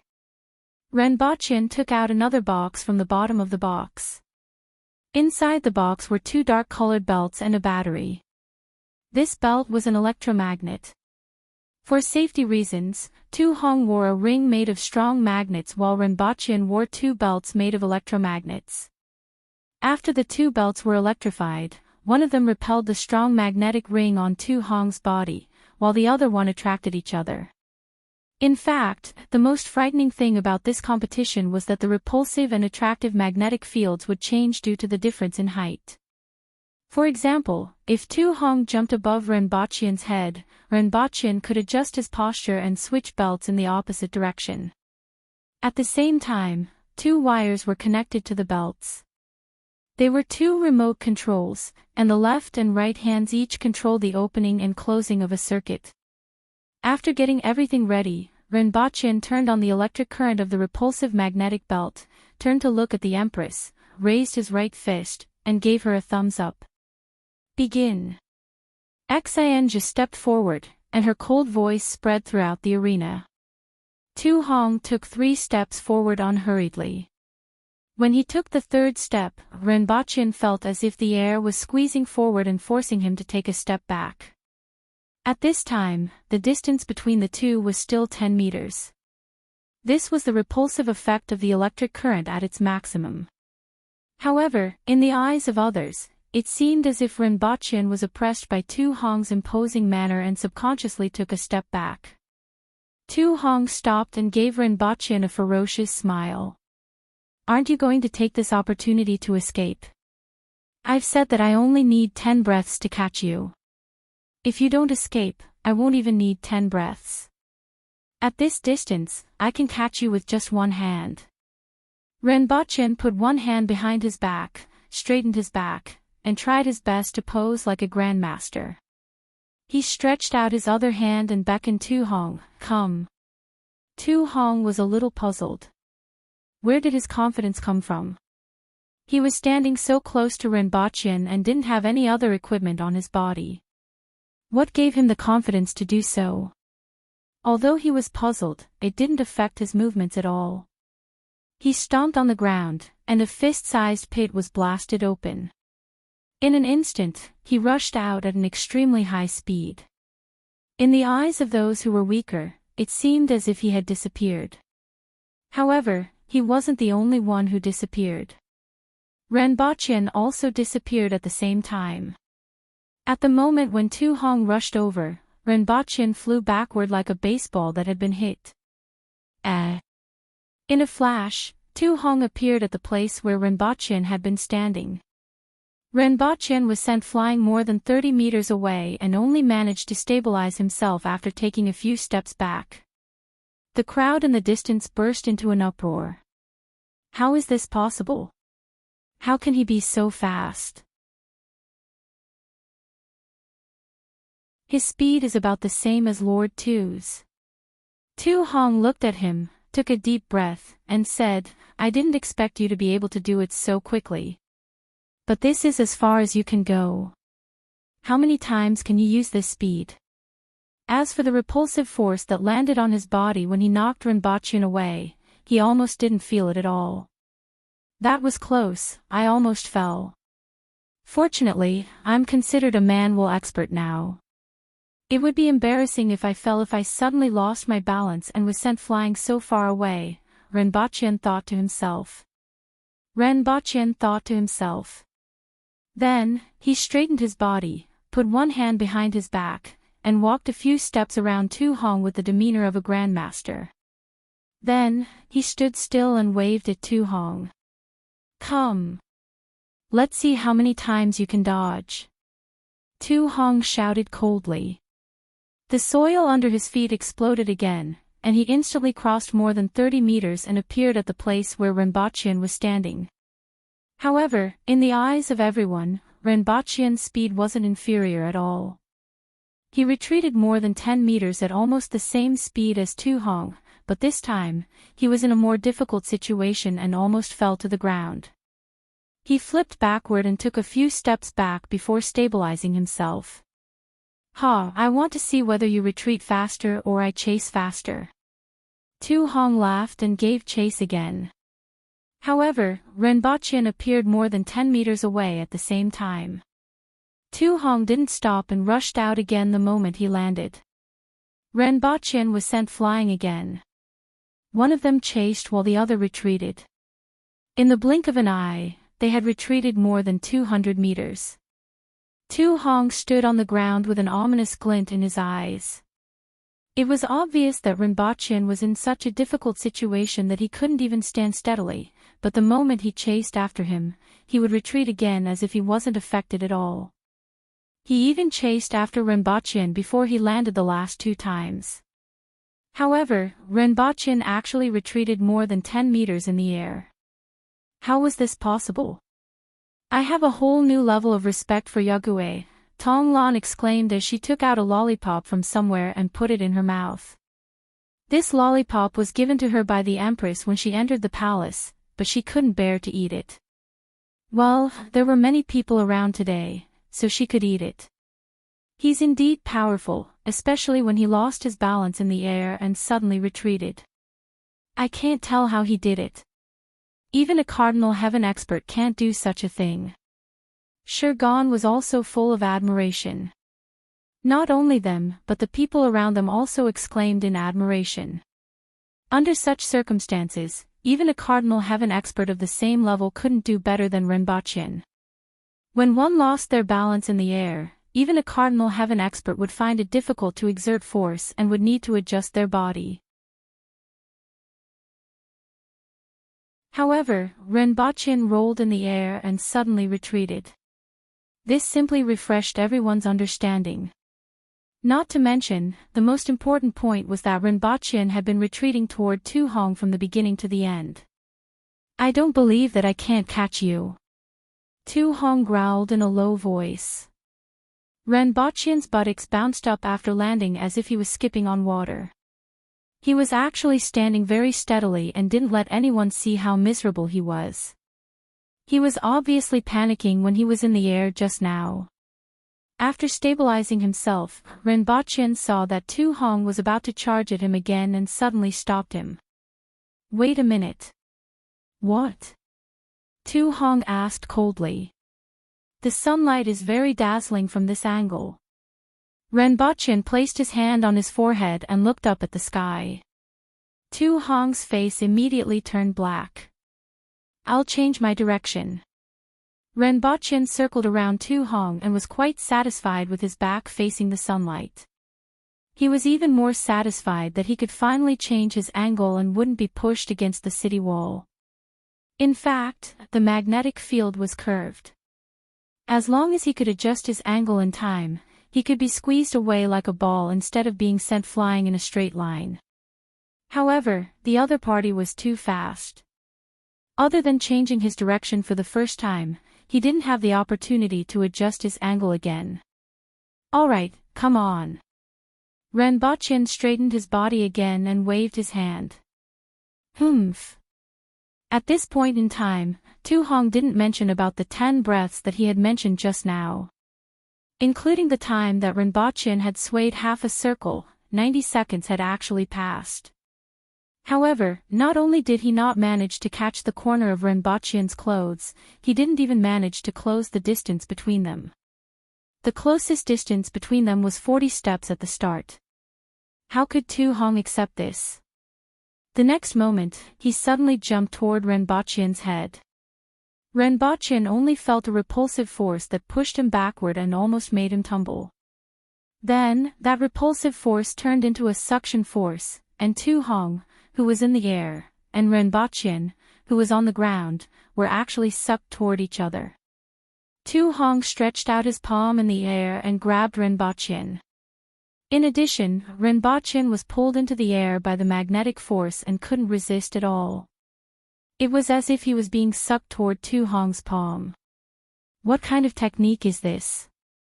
The crowd in the distance had been in a state of shock when they saw Tu Hong trying to close the distance between them but failing. At this time, they were all dumbfounded when they saw this unforeseen event. There was even a technique that sucked people toward it. You're tuning into the LoveLore Library YouTube channel. We're so grateful for your support, and don't forget to subscribe to join us on this incredible journey through captivating stories. Your generosity through donations truly makes a world of difference, as it's the primary source of revenue that allows me to expand and enhance this channel for you. Thank you from the bottom of my heart for being a part of this adventure.